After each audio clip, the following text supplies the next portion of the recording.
वाहिगुरू जी का खालसा वाहिगुरू जी की फतेह। अस्सलाम वालेकुम आदाब वर्ष महा ਤੁਹਾਡੀ ਹੋਸਟ ਨੀਲਮ ਕੌਰ ਤੇ ਮੈਂ TV84 ਦੇ ਸਾਰੇ ਦਰਸ਼ਕਾਂ ਤੇ ਸਰੋਤਿਆਂ ਨੂੰ ਜੀ ਆਇਆਂ ਕਹਿੰਦੀ ਹਾਂ ਪ੍ਰੋਗਰਾਮ ਸੱਚੋ ਸੱਚ ਵਿੱਚ ਜਿਹੜੇ ਇਸ ਪ੍ਰੋਗਰਾਮ ਨਾਲ ਦੇਸ਼ਾਂ ਵਿਦੇਸ਼ਾਂ ਤੋਂ ਜੁੜ ਚੁੱਕੇ ਨੇ। ਖਾਲਸਾ ਨਾਮ ਸੈਂਟਰ ਦੇ ਸੰਚਾਲਕ ਡਾਕਟਰ ਅਮਰਜੀਤ ਸਿੰਘ ਜੀ ਸਟੂਡੀਓ 'ਚ ਮੇਰੇ ਨਾਲ ਸ਼ਾਮਿਲ ਨੇ। ਆਓ ਉਹਨਾਂ ਨਾਲ ਗੱਲਬਾਤ ਕਰਕੇ ਅੱਜ ਦੇ ਅਹਿਮ ਇਸ਼ੂਜ਼ ਉੱਪਰ ਉਹਨਾਂ ਦਾ ਤਬਸਰਾ ਜਾਣਦੇ ਹਾਂ।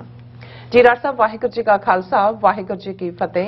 हाँ जी नीलम कौर जी तुहानू भी ते दुनिया भर च बैठे साडे बहुत ही प्यारे सोहने सियाणे TV84 दे व्यूअर्स नू भी वाहिगुरू जी का खालसा वाहिगुरू जी की फतेह ते साडे बहुत ही प्यारे मुसलमान भैणां भरावां नू अस्सलाम वालेकुम। जी डॉक्टर साहब जी आनू प्रोग्राम सच्चो सच विच बहुत शुक्रिया। जी डॉक्टर साहब आज 17 मई 2022 3 जेठ नानकशाही संमत 554 का दिन है। तो डॉक्टर साहब प्रोग्राम शुरू करने तो पहला असं अपने दर्शकों से श्रोतियां हमेशा तरह दस व्यूअर्स जे तुसीं हक सच इंसाफ ते पैरा दिंदा एक चैनल TV84 नूं देखना चाहते हो तो तुसीं देख सकते हो स्पैक्ट्रम केबल आरसीएन केबल बेलफागन कैनेडा रोकू चादू बॉक्स शावा फेसबुक TV84 दी ऐप राहीं online streaming and IP box से तुसीं TV84 नूं देख सकते हो। व्यूअर्स जे तुसीं TV84 नाल या प्रोग्राम सच्चो सच नाल फेसबुक राਹੀਂ जुड़े हो तो ਵੱਧ ਵੱਧ लाइक करो ਤੇ शेयर करो ਅਤੇ ਨਾਲ ਹੀ YouTube ਤੇ ਸਬਸਕ੍ਰਾਈਬ ਵੀ ਕਰੋ। ਇਹ ਵੀ ਦੱਸ ਦਿਓ ਕਿ ਤੁਸੀਂ TV84 ਦੀ ਐਪ ਨੂੰ Android ਐਂਡ App Store ਤੇ ਡਾਊਨਲੋਡ ਕਰਕੇ ਜੋ TV84 ਦੀ ਲਾਈਵ ਸਟ੍ਰੀਮ ਹੈ ਇਸ ਨੂੰ ਤੁਸੀਂ 24 ਆਵਰਸ ਦੇਖ ਸਕਦੇ ਹੋ।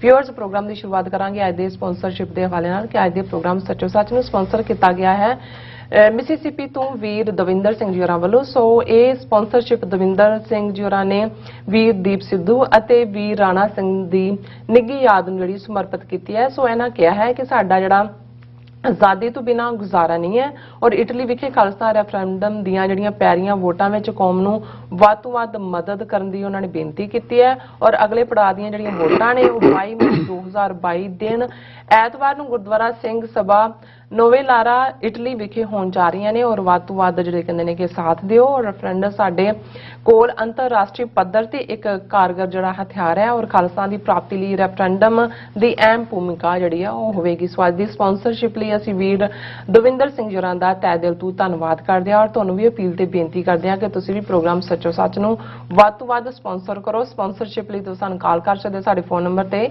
5166191984 ਸੇਮ ਨੰਬਰ ਤੇ WhatsApp ਕਰ ਸਕਦੇ ਹੋ। ਤੁਸੀਂ ਸਾਨੂੰ ਈਮੇਲ ਵੀ ਕਰ ਸਕਦੇ info@tv84.tv ਤੇ।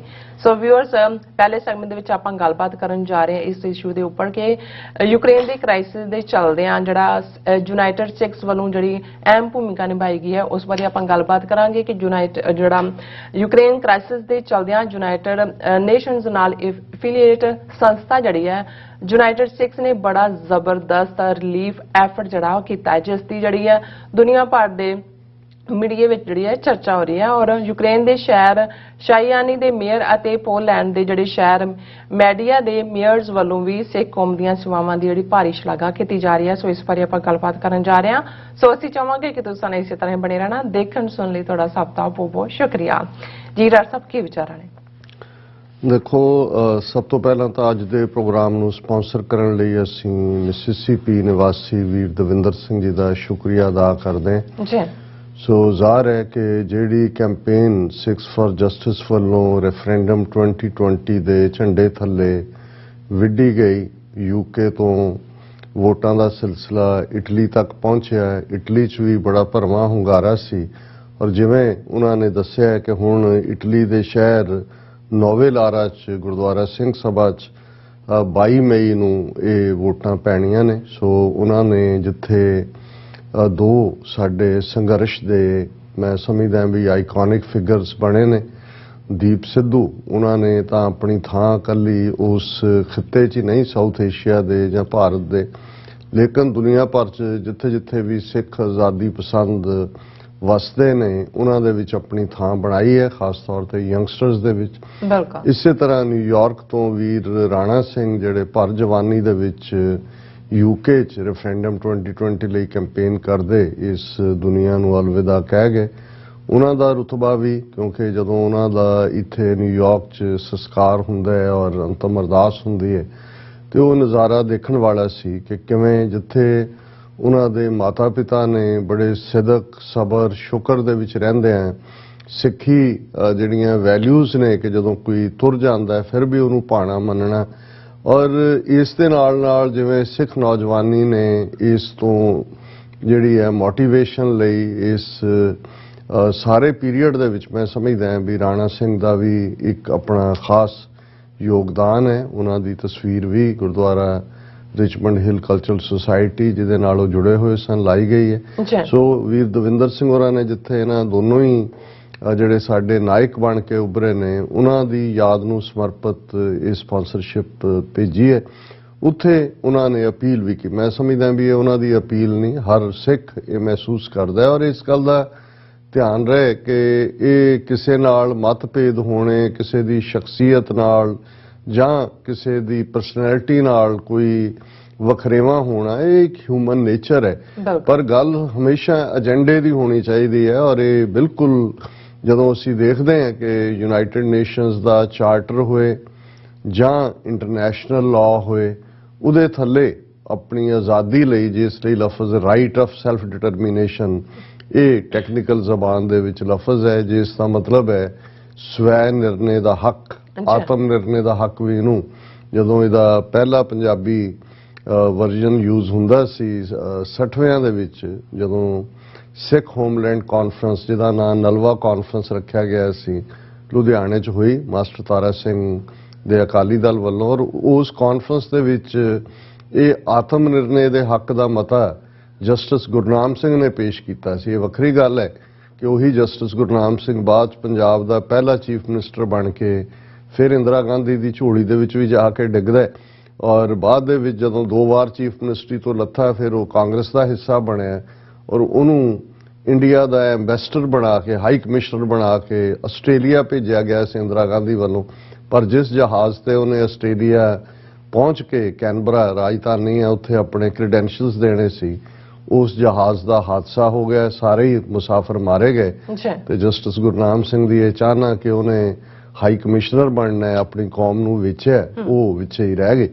ਸੋ ਅਸੀਂ ਸਮਝਦੇ ਹਾਂ ਕਿ ਸਿੱਖਸ ਫਾਰ ਜਸਟਿਸ ਨੇ ਬੜੇ ਵਿਉਂਤਬੱਧ ਤਰੀਕੇ ਦੇ ਨਾਲ ਇਹ ਸਾਰੀ ਮੁਹਿੰਮ ਨੂੰ ਸ਼ੁਰੂ ਕੀਤਾ ਹੋਇਆ ਹੈ ਔਰ ਵੀਰ ਦਵਿੰਦਰ ਸਿੰਘ ਜੀ ਦਾ ਅਸੀਂ ਸ਼ੁਕਰੀਆ ਵੀ ਅਦਾ ਕਰਦੇ ਹਾਂ ਕਿ ਜਿੱਥੇ ਉਹਨਾਂ ਨੇ ਅਗੇਨ ਇੱਕ ਵਾਰ ਫੋਕਸ ਵਿੱਚ ਲਿਆਂਦਾ ਹੈ ਰੈਫਰੈਂਡਮ ਦੇ ਔਰ ਇਟਲੀ ਦੇ ਵਿੱਚ ਕੀ ਡਿਵੈਲਪਮੈਂਟਸ ਨੇ ਉੱਥੇ ਉਹ TV 84 ਦੇ ਨਾਲ ਵੀ ਪਿਆਰ ਕਰਦੇ ਨੇ ਔਰ TV 84 ਵੀ ਉਹਨਾਂ ਦੀਆਂ ਮਨ ਦੀਆਂ ਨਜ਼ਰਾਂ ਦੇ ਵਿੱਚ ਰਹਿੰਦਾ। ਅਸੀਂ ਉਸ ਲਈ ਸ਼ੁਕਰੀਆ ਅਦਾ ਕਰਦੇ ਹਾਂ।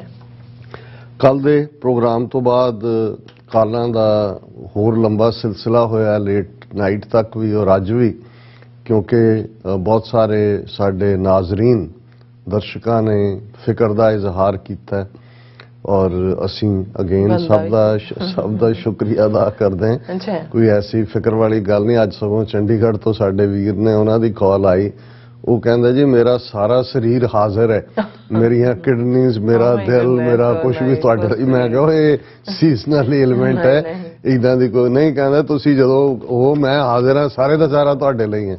ਮੈਂ ਸਭ ਦਾ ਹੀ ਮੇਰੇ ਕੋਲ ਕੋਈ ਅਲਫਾਜ਼ ਨਹੀਂ ਨੇ ਔਰ ਇਹੀ ਪਲ ਵੀ ਹੁੰਦੇ ਨੇ ਜਦੋਂ ਤੁਸੀਂ ਮਹਿਸੂਸ ਕਰਦੇ ਹੋ ਔਰ ਜਿਹੜੀ ਬਾਕੀਆਂ ਦੀ ਜਿਹੜੀ ਆਵਾਜ਼ੇ ਖਲਕਤ ਹੁੰਦੀ ਹੈ ਰੱਬ ਦੇ ਪਿਆਰੇ ਹੁੰਦੇ ਨੇ ਉਹਨਾਂ ਦੀ ਅਰਦਾਸ ਦੇ ਵਿੱਚ ਵੀ ਬਲ ਹੁੰਦਾ ਹੈ। ਉਹਨਾਂ ਦਾ ਜਿਹੜਾ ਹੌਸਲਾ ਦੇਣਾ ਉਹ ਵੀ ਬਲੱਡ ਦੇ ਵਿੱਚ ਐਕਸਟਰਾ ਐਡਰਨਲਿਨ ਲੈ ਆਉਂਦਾ ਹੈ। ਸੋ ਅਸੀਂ ਸਭ ਦਾ ਸ਼ੁਕਰੀਆ ਉਹ ਸਭ ਦਾ ਅਸੀਂ ਸ਼ੁਕਰੀਆ ਅਦਾ ਕਰਦੇ ਹਾਂ। ਅਸੀਂ ਕੱਲ ਵੀ ਜ਼ਿਕਰ ਕੀਤਾ ਸੀ ਕਿ ਕਿਵੇਂ ਜਿਹੜੀਆਂ ਪ੍ਰਾਪਤੀਆਂ ਨੇ ਸਿੱਖ ਕੌਮ ਦੀਆਂ ਉਹਦੇ 'ਚ ਇੱਕ ਪਾਸੇ ਤਾਂ 29 ਅਪ੍ਰੈਲ 1986 ਖਾਲਿਸਤਾਨ ਡੈਕਲੇਰੇਸ਼ਨ ਡੇ ਦੀ ਰੈਕਗਨੀਸ਼ਨ ਸਾਈਟੇਸ਼ਨ ਜਿਹੜੀ ਹੈ ਸਟੇਟ ਆਫ ਕਨੈਟੀਕਟ ਨੇ ਕੀਤੀ ਔਰ ਨਾਰਵਿਚ ਸ਼ਹਿਰ ਦੇ ਮੇਅਰ ਨੇ ਇਸ ਦੇ ਉੱਤੇ ਸਪੈਸ਼ਲ ਪ੍ਰੋਕਲੇਮੇਸ਼ਨ ਦਿੱਤੀ ਔਰ ਕੱਲ ਅਸੀਂ ਜ਼ਿਕਰ ਕੀਤਾ ਸੀ ਕਿ ਕਿਵੇਂ ਜਿਹੜਾ ਮੈਸਾਚੂਸੇਟਸ ਸਟੇਟ ਦੇ ਹੋਲੀਓਕ ਸਿਟੀ ਦੇ ਮੇਅਰ ਵੱਲੋਂ ਵੀ ਜਿਹੜਾ ਇਸ ਦੇ ਉੱਤੇ ਪ੍ਰੋਕਲੇਮੇਸ਼ਨ ਦਿੱਤੀ ਗਈ ਹੈ ਔਰ ਇਹ ਸਾਡੀ ਪੇਸ਼ਕਦਮੀ ਹੈ। ਬਹੁਤ ਸਾਰੇ ਸਾਡੇ ਵਿਊਅਰਸ ਜਿਹੜੇ ਕਿਸੇ ਨਾ ਕਿਸੇ ਹਵਾਲੇ ਨਾਲ ਜਿੱਥੇ ਸਾਡਾ ਪੇਜ ਰੋਕਿਆ ਵੀ ਹੋਇਆ ਪਤਾ ਨਹੀਂ ਕਿਵੇਂ ਐਕਸੈਸ ਕਰ ਲੈਂਦੇ ਨੇ IT ਦਾ ਇਹ ਵੀ ਇੱਕ ਕ੍ਰਿਸ਼ਮਾ ਹੈ। ਸੋ ਉਹਨਾਂ ਵੱਲੋਂ ਇਹਨਾਂ ਸਾਰੀਆਂ ਖਬਰਾਂ ਤੇ ਖੁਸ਼ੀ ਦਾ ਇਜ਼ਹਾਰ ਕੀਤਾ ਜਾਂਦਾ ਹੈ। ਪਰ ਅਸੀਂ ਇਹ ਦੱਸਦੇ ਹੀ ਹੈ ਕਿ ਵੀ ਬਹੁਤ ਵਾਰ ਜਦੋਂ ਅਸੀਂ ਨੇਸ਼ਨ ਸਟੇਟ ਦੇ ਕਨਸੈਪਟ ਦੀ ਗੱਲ ਕਰਦੇ ਹਾਂ ਜਾਂ ਸਾਡੇ ਕੋਲ ਆਪਣਾ ਮੁਲਕ ਹੋਏ ਸੋ ਮੁਲਕ ਦਾ ਮਤਲਬ ਸਿਰਫ ਇਹੀ ਨਹੀਂ ਕਿ ਬਈ ਉੱਥੇ ਅਸੀਂ ਆਪਣੀ ਕਿਸਮਤ ਆਪ ਘੜਨ ਦਾ ਹੱਕ ਸਾਡੇ ਕੋਲ ਹੋਏਗਾ ਖਾਲਿਸਤਾਨ ਦੇ ਸ਼ਹਿਰੀਆਂ ਨੂੰ ਜਿਹੜਾ ਹੈ ਉਹ ਬਿਨਾਂ ਕਿਸੇ ਵਿਤਕਰੇ ਦੇ, ਬਿਨਾਂ ਕਿਸੇ ਡਿਸਕ੍ਰਿਮੀਨੇਸ਼ਨ ਦੇ, ਬਿਨਾਂ ਕਿਸੇ ਜ਼ਾਤ, ਰੰਗ, ਨਸਲ, ਧਰਮ, ਜੈਂਡਰ ਦੇ ਵਿਤਕਰੇ ਦੇ ਪਰਸਿਊਟ ਆਫ ਹੈਪੀਨੈਸ, ਖੁਸ਼ੀ ਨਾਲ ਜੀਣ ਦਾ ਹੱਕ ਹੋਏਗਾ।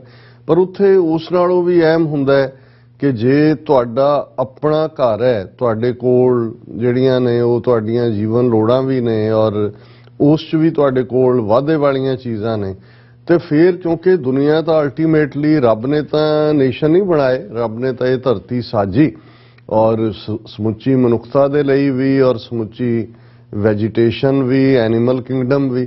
ਪਰ ਕਿਉਂਕਿ ਇਹ ਹੁਣ ਇੱਕ ਪੁਰਾਣਾ ਕਨਸੈਪਟ ਹੋ ਗਿਆ, ਅਸੀਂ ਜਿਹਨਾਂ ਸਕੂਲ ਡੇਜ਼ ਖਾਸ ਤੌਰ ਤੇ ਯੂਨਾਈਟਿਡ ਨੇਸ਼ਨਸ ਦੇ ਆਸਪੀਸਿਸ ਥੱਲੇ ਐਸੇ ਕੰਪੀਟੀਸ਼ਨ ਹੁੰਦੇ ਸੀ ਤੇ ਇੱਕ ਟੌਪਿਕ ਬੜਾ ਫੇਵਰੇਟ ਹੁੰਦਾ ਸੀ, ਮੈਨੂੰ ਵੀ ਉਦੋਂ ਚੰਗਾ ਲੱਗਦਾ ਸੀ, ਮੈਂ ਉਹਦੇ ਤੇ ਐਸੇ ਵੀ ਲਿਖਿਆ ਕਿ ਵਨ ਵਰਲਡ ਵਨ ਗਵਰਨਮੈਂਟ, ਕਿ ਦੁਨੀਆ ਦੇ ਵਿੱਚ ਕੋਈ ਹੱਦਾਂ ਨਾ ਹੋਣ, ਕੋਈ ਬਾਉਂਡਰੀਜ਼ ਨਾ ਹੋਣ, ਸਾਰਾ ਸੰਸਾਰ ਇੱਕ ਤੇ ਹਕੂਮਤ ਵੀ ਇੱਕ, ਤਾਂ ਕਿ ਸਭ ਦੀਆਂ ਲੋੜਾਂ ਪੂਰੀਆਂ ਹੋਣ।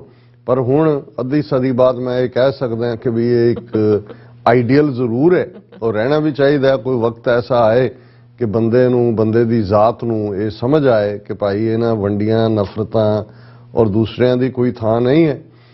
ਲੇਕਿਨ ਅਸੀਂ ਤਾਂ 21ਵੀਂ ਸਦੀ ਦੇ ਵਿੱਚ ਇਹ ਦੇਖ ਰਹੇ ਹਾਂ ਕਿ ਕਿਵੇਂ ਜਿਹੜੀ ਸੈਕੰਡ ਵਰਲਡ ਵਾਰ ਤੋਂ ਪਹਿਲਾਂ ਦਾ ਇੱਕ ਉਨਮਾਦ ਸੀ, ਪਾਗਲਪਨ ਸੀ ਨੇਸ਼ਨਸ ਦਾ, ਐਕਸਪੈਂਸ਼ਨਿਜ਼ਮ ਦਾ, ਜਿਸ ਨੂੰ ਨਾਜ਼ੀਆਂ ਨੇ, ਫਾਸ਼ਿਸਟਾਂ ਨੇ ਔਰ ਜਾਂ ਜਰਮਨ ਜਾਂ ਜੈਪਨੀਜ਼ ਇੰਪੀਰੀਅਲਿਜ਼ਮ ਨੇ ਜਾਂ ਰਸ਼ੀਅਨ ਕਮਿਊਨਿਜ਼ਮ ਨੇ ਕਿਸ ਹੱਦ ਤੱਕ ਪਹੁੰਚਾਇਆ ਕਿ ਕਰੋੜਾਂ ਲੋਕ ਉਸ ਦੀ ਭੇਟ ਚੜੇ। ਲੇਕਿਨ ਅੱਜ ਇਉਂ ਲੱਗਦਾ ਹੈ ਕਿ ਉਹੀ ਜਨੂਨ ਰਾਦਰ ਹੋਰ ਖਤਰਨਾਕ ਹੱਦ ਤੱਕ ਸੁਸਾਇਟੀਜ਼ ਦੇ ਵਿੱਚ, ਜਿਹੜੀਆਂ ਸਟੇਬਲ ਸੁਸਾਇਟੀਜ਼ ਬਣ ਗਈਆਂ ਸੀ, ਕਿਉਂਕਿ ਇਹਨਾਂ ਨੇ ਸੈਕੰਡ ਵਰਲਡ ਵਾਰ ਤੋਂ ਬਾਅਦ 3 ਕਿਸਮ ਦੀਆਂ ਕੈਟਾਗਰੀਜ਼ ਬਣਾਈਆਂ ਮੁਲਕਾਂ ਦੀਆਂ। ਇੱਕ ਤਾਂ ਡਿਵੈਲਪਡ ਵਰਲਡ, ਵੈਸਟਰਨ, ਯੂਰਪ ਔਰ ਅਮਰੀਕਾ, ਕੈਨੇਡਾ, ਇਹ ਜਿਹੜੇ ਨੇ ਇਹ ਡਿਵੈਲਪਡ 'ਚ ਆ ਗਏ। ਦੂਸਰੇ ਉਹਨਾਂ ਨੇ ਡਿਵੈਲਪਿੰਗ ਵਰਲਡ ਰੱਖ ਲਿਆ ਕਿ ਭਾਈ ਜਿਹੜੇ ਨਿਕਲੇ ਨੇ ਕੋਲੋਨਾਈਜੇਸ਼ਨ, ਕੋਲੋਨੀਜ਼ 'ਚੋਂ ਔਰ ਉਹ ਨਿਕਲ ਰਹੇ ਨੇ, ਔਰ ਜਿਹੜੇ ਬਾਕੀ ਸੀ ਰਹਿੰਦ ਖੂੰਦ ਸਾਰੇ ਸਣੇ ਇੰਡੀਆ, ਪਾਕਿਸਤਾਨ, ਬੰਗਲਾਦੇਸ਼, ਤੇ ਉਹਨਾਂ ਨੂੰ ਥਰਡ ਵਰਲਡ ਕੰਟਰੀ, ਤੀਸਰਾ ਸੰਸਾਰ, ਜਿਵੇਂ ਉਹਨਾਂ ਦਾ ਮੇਨ ਨਾਲ ਕੋਈ ਤਾਲੁਕ ਨਹੀਂ ਹੁੰਦਾ। ਲੇਕਿਨ ਹੁਣ ਅਸੀਂ ਇਹ ਦੇਖ ਰਹੇ ਹਾਂ ਕਿ ਇਹਨਾਂ ਦੇ ਸੋ ਕਾਲਡ ਡਿਵੈਲਪਡ ਵਰਲਡ ਦੇ ਵਿੱਚ ਵੀ ਕਿਵੇਂ ਇਹ ਨਫ਼ਰਤੀ ਪੋਲਰਾਈਜੇਸ਼ਨ ਹੈ, ਕਿਵੇਂ ਜਿਹੜੀ ਹੈ, ਅਸੀਂ ਇਵਨ ਅਮਰੀਕਾ ਦੀ ਕੱਲ ਗੱਲ ਕਰਕੇ ਹਟੇ ਹਾਂ ਕਿ ਕਿਵੇਂ ਬਫਲੋ ਦੇ ਵਿੱਚ ਇੱਕ ਨਸਲਵਾਦੀ ਗੋਰੇ ਨੇ ਕਿਵੇਂ 10 ਤੋਂ ਜ਼ਿਆਦਾ ਅਫਰੀਕਨ ਅਮਰੀਕਨ ਚੁਣ ਕੇ ਮਾਰੇ, ਦਰਜਨ ਤੋਂ ਜ਼ਿਆਦਾ ਜ਼ਖਮੀ ਕੀਤੇ।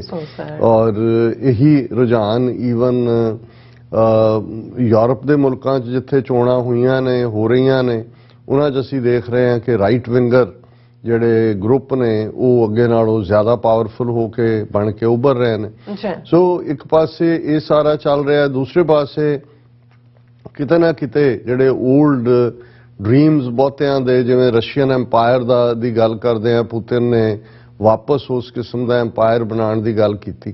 ਪਰ ਜਦੋਂ ਮੈਂ ਖਾਲਿਸਤਾਨ ਦੀ ਕਾਇਮੀ ਵੱਲ ਦੇਖਦਾ ਹਾਂ ਜਾਂ ਅਸੀਂ ਆਪਣੇ ਮੁਲਕ ਨੋ ਮੈਟਰ ਕਿੰਨਾ ਛੋਟਾ ਹੋਏ ਉਸ ਦੀ ਗੱਲ ਕਰਦੇ ਹਾਂ, ਤੇ ਮੇਰੇ ਜ਼ਿਹਨ ਦੇ ਵਿੱਚ ਸਭ ਤੋਂ ਅਹਿਮੀਅਤ ਵਾਲੀ ਗੱਲ ਹੁੰਦੀ ਹੈ ਜਿੱਥੇ ਇੱਕ ਉਹ ਮੁਲਕ ਜਿੱਥੇ ਸਾਡਾ ਧਰਮ ਸੁਰੱਖਿਅਤ ਹੋਏ, ਸਾਡੇ ਚੌਕੀਆਂ, ਝੰਡੇ ਬੁੰਗੇ ਜੁਗੋ ਜੁਗ ਅਟਲ ਦੀ ਅਰਦਾਸ, ਕਿਸੇ ਦਾ ਖੌਫ ਨਾ ਹੋਏ ਕਿ ਕਿਸੇ ਨੇ ਗੁਰਦੁਆਰੇ ਤੇ ਹਮਲਾ ਕਰਨਾ ਹੈ, ਕਿਸੇ ਨੇ ਸਾਡੀਆਂ ਬੱਚੀਆਂ ਨੂੰ ਬੇਪਤ ਕਰਨਾ, ਜੋ ਅਸੀਂ ਲਗਾਤਾਰਤਾ ਨਾਲ ਦੇਖ ਰਹੇ ਹਾਂ ਪਿਛਲੇ 4 ਦਹਾਈਆਂ ਤੋਂ, ਔਰ ਜੋ ਮੁਸਲਮਾਨਾਂ ਦੇ ਹਵਾਲੇ ਨਾਲ ਕਸ਼ਮੀਰ ਭਾਰਤ ਭਰ 'ਚ ਚੱਲ ਰਿਹਾ ਹੈ, ਕਿਤੇ ਅਜ਼ਾਨ ਰੋਕੀ ਜਾ ਰਹੀ ਹੈ, ਕਿਤੇ ਹਨੂਮਾਨ ਚਾਲੀਸੇ ਪੜ੍ਹੇ ਜਾ ਰਹੇ ਨੇ, ਚਰਚਿਸ ਦੇ ਹਵਾਲੇ ਨਾਲ ਕੀ ਚੱਲ ਰਿਹਾ ਹੈ। ਸੋ ਅਸੀਂ ਸਮਝਦੇ ਹਾਂ ਵੀ ਸਾਡਾ ਇੱਕ ਐਸਾ ਮੁਲਕ ਜਿੱਥੇ ਹਰ ਮਜ਼ਹਬ ਵਾਲਾ ਜਾਂ ਜਿਹੜਾ ਨਹੀਂ ਵੀ ਕਿਸੇ ਮਜ਼ਹਬ 'ਚ ਯਕੀਨ ਰੱਖਦਾ ਹੈ, ਇਸ ਤੇ ਆਧਾਰਿਤ ਉਹਦੇ ਨਾਲ ਕੋਈ ਡਿਸਕ੍ਰਿਮੀਨੇਸ਼ਨ ਨਾ ਹੋਏ। ਪਰ ਇਸ ਤੋਂ ਵੀ ਅਬਵ ਆਲ ਕਿ ਸਾਡੇ ਕੋਲ ਇੰਨੇ ਕੁ ਸਾਧਨ ਹੋਣ ਕਿ ਦੁਨੀਆ ਦੇ ਵਿੱਚ ਜਿੱਥੇ ਜਿੱਥੇ ਵੀ ਕੋਈ ਤਕਲੀਫ, ਕੋਈ ਡਿਜ਼ਾਸਟਰ, ਕੋਈ ਨੈਚੁਰਲ ਕੈਲਾਮਿਟੀ, ਕੋਈ ਵੀ ਤਕਲੀਫ, ਬੇਸ਼ੱਕ ਉਹ ਮੈਨ ਮੇਡ ਹੈ ਜਾਂ ਨੇਚਰ ਦੀ ਹੈ, ਉਸ 'ਚ ਖਾਲਿਸਤਾਨ ਦੀ ਹਕੂਮਤ ਔਰ ਖਾਲਿਸਤਾਨ ਦੇ ਲੋਕ ਸਭ ਤੋਂ ਪੇਸ਼ ਹੋਣ ਦੁਖਿਆਰਿਆਂ ਦੀ ਮਦਦ ਕਰਨ ਲਈ, ਜਿਹਦੇ ਲਈ ਲਫ਼ਜ਼ ਹਿਊਮੈਨਿਟੇਰੀਅਨ ਏਡ ਜਾਂ ਰਿਲੀਫ ਐਫਰਟਸ ਔਰ ਇਹ ਸਾਰੇ अल्फाज इस्तेमाल किए जाते हैं और इहदे च भी कोई दो रावां नहीं ने। और मैं जिवें कल भी जिक्र किया सी कि डैलस जिथे असी सैटरडे संडे दो प्रमुख गुरुद्वारा साहबान दे विच संगत दे रूबरू होए, गुरुद्वारा सिंह सभा और गुरुद्वारा अकाल जोत। उहदे च मैं संगत नूं जिथे अपनी कौम दी जिहड़ियां ने खूबियां दी गल करदे आ, गल कही कि लगभग 3 साल बाद असी इवें खुले दे विच दीवान रूप च मिल रहे हैं। हालांकि डैलस मेरा वैसे तो 1-2 बार आन जान 1-2 दुखद घटनावां करके रहा, पर संगत दे इस तरह दीवान नहीं सन। पर मैं उन्होंने ये कहा कि देखो जिहड़ी ट्रैजेडी कुल ह्यूमैनिटी लई सी, लेकिन गुरु दी रहमत के किवें सिख कौम दा जिहड़ा बेस्ट सी वो सामने आया कोविड दे चलदे रिलीफ ऑपरेशनस। जिथे सूरज चढ़दा है जदों इस प्लैनेट दे उत्ते इस धरती ते सूरज दीयां पहलियां किरणां पैंदियां ने, वो ऑकलैंड न्यूजीलैंड जां जिहड़ा वो टोक्यो जापान है ईस्ट दे विच सब तो पहला सूरज उत्थे ही हुंदा। इसलिए जदों न्यू ईयर सैलीब्रेशनस भी हुंदियां सब तो पहला उत्थों शुरू हुंदियां जदों उत्थे चढ़ चुका हुंदा नवां साल। ते जदों तक सूरज डुबदा है फिर असी वैस्ट दी गल करदे हैं जिहदे च ज़ाहिर है वैनकूवर और ब्रिटिश कोलंबिया सिएटल ये सारी बेल्ट आ जाती है। सो इन्हां दोनों ही थावां जिथों धरती की शुरुआत है, सूरज के चढ़न नाल दिन की शुरुआत है, जां इत्थे निशान साहब साडे झूलते हैं गुरुद्वारा साहबान इस वेले लगभग 150 के करीब देशों के विच साडी होंद है। और जिथे सिख है उत्थे गुरुद्वारा है, भावें 5 परिवार भी होण, पहला काम वही करते हैं। और इस क्राइसिस कोविड दे चलदे कोई साडे कोल मुल्क तो है नहीं सी, कोई सेंट्रल कमांड नहीं सी, जां कोई इस किस्म की अथॉरिटी नहीं सी किसी पासों कि किसी ने कोई आदेश दिता होए भी इवें कर लो। पर हर सिख जिथे बैठा सी उन्होंने लगा भी नहीं ये मेरे अंदर लुक के बह के अपनी जान बचाने की गल नहीं है। लोग किसी दे कोल खाण नूं रोटी नहीं है, किसी कोल जिहड़ा मास्क नहीं ने, किसी कोल बेसिक लोड़ दीयां चीज़ां नहीं ने। और साडे गुरुद्वारे ऑटोमैटिकली वो हॉस्पिटल भी बन गए, वो किचन भी बन गए, वो शैल्टर हाउसिस भी बन गए, वो प्रेरणा का एक रूप भी बन गए, हॉट नंबर जिहड़े ने वो भी जारी हो गए।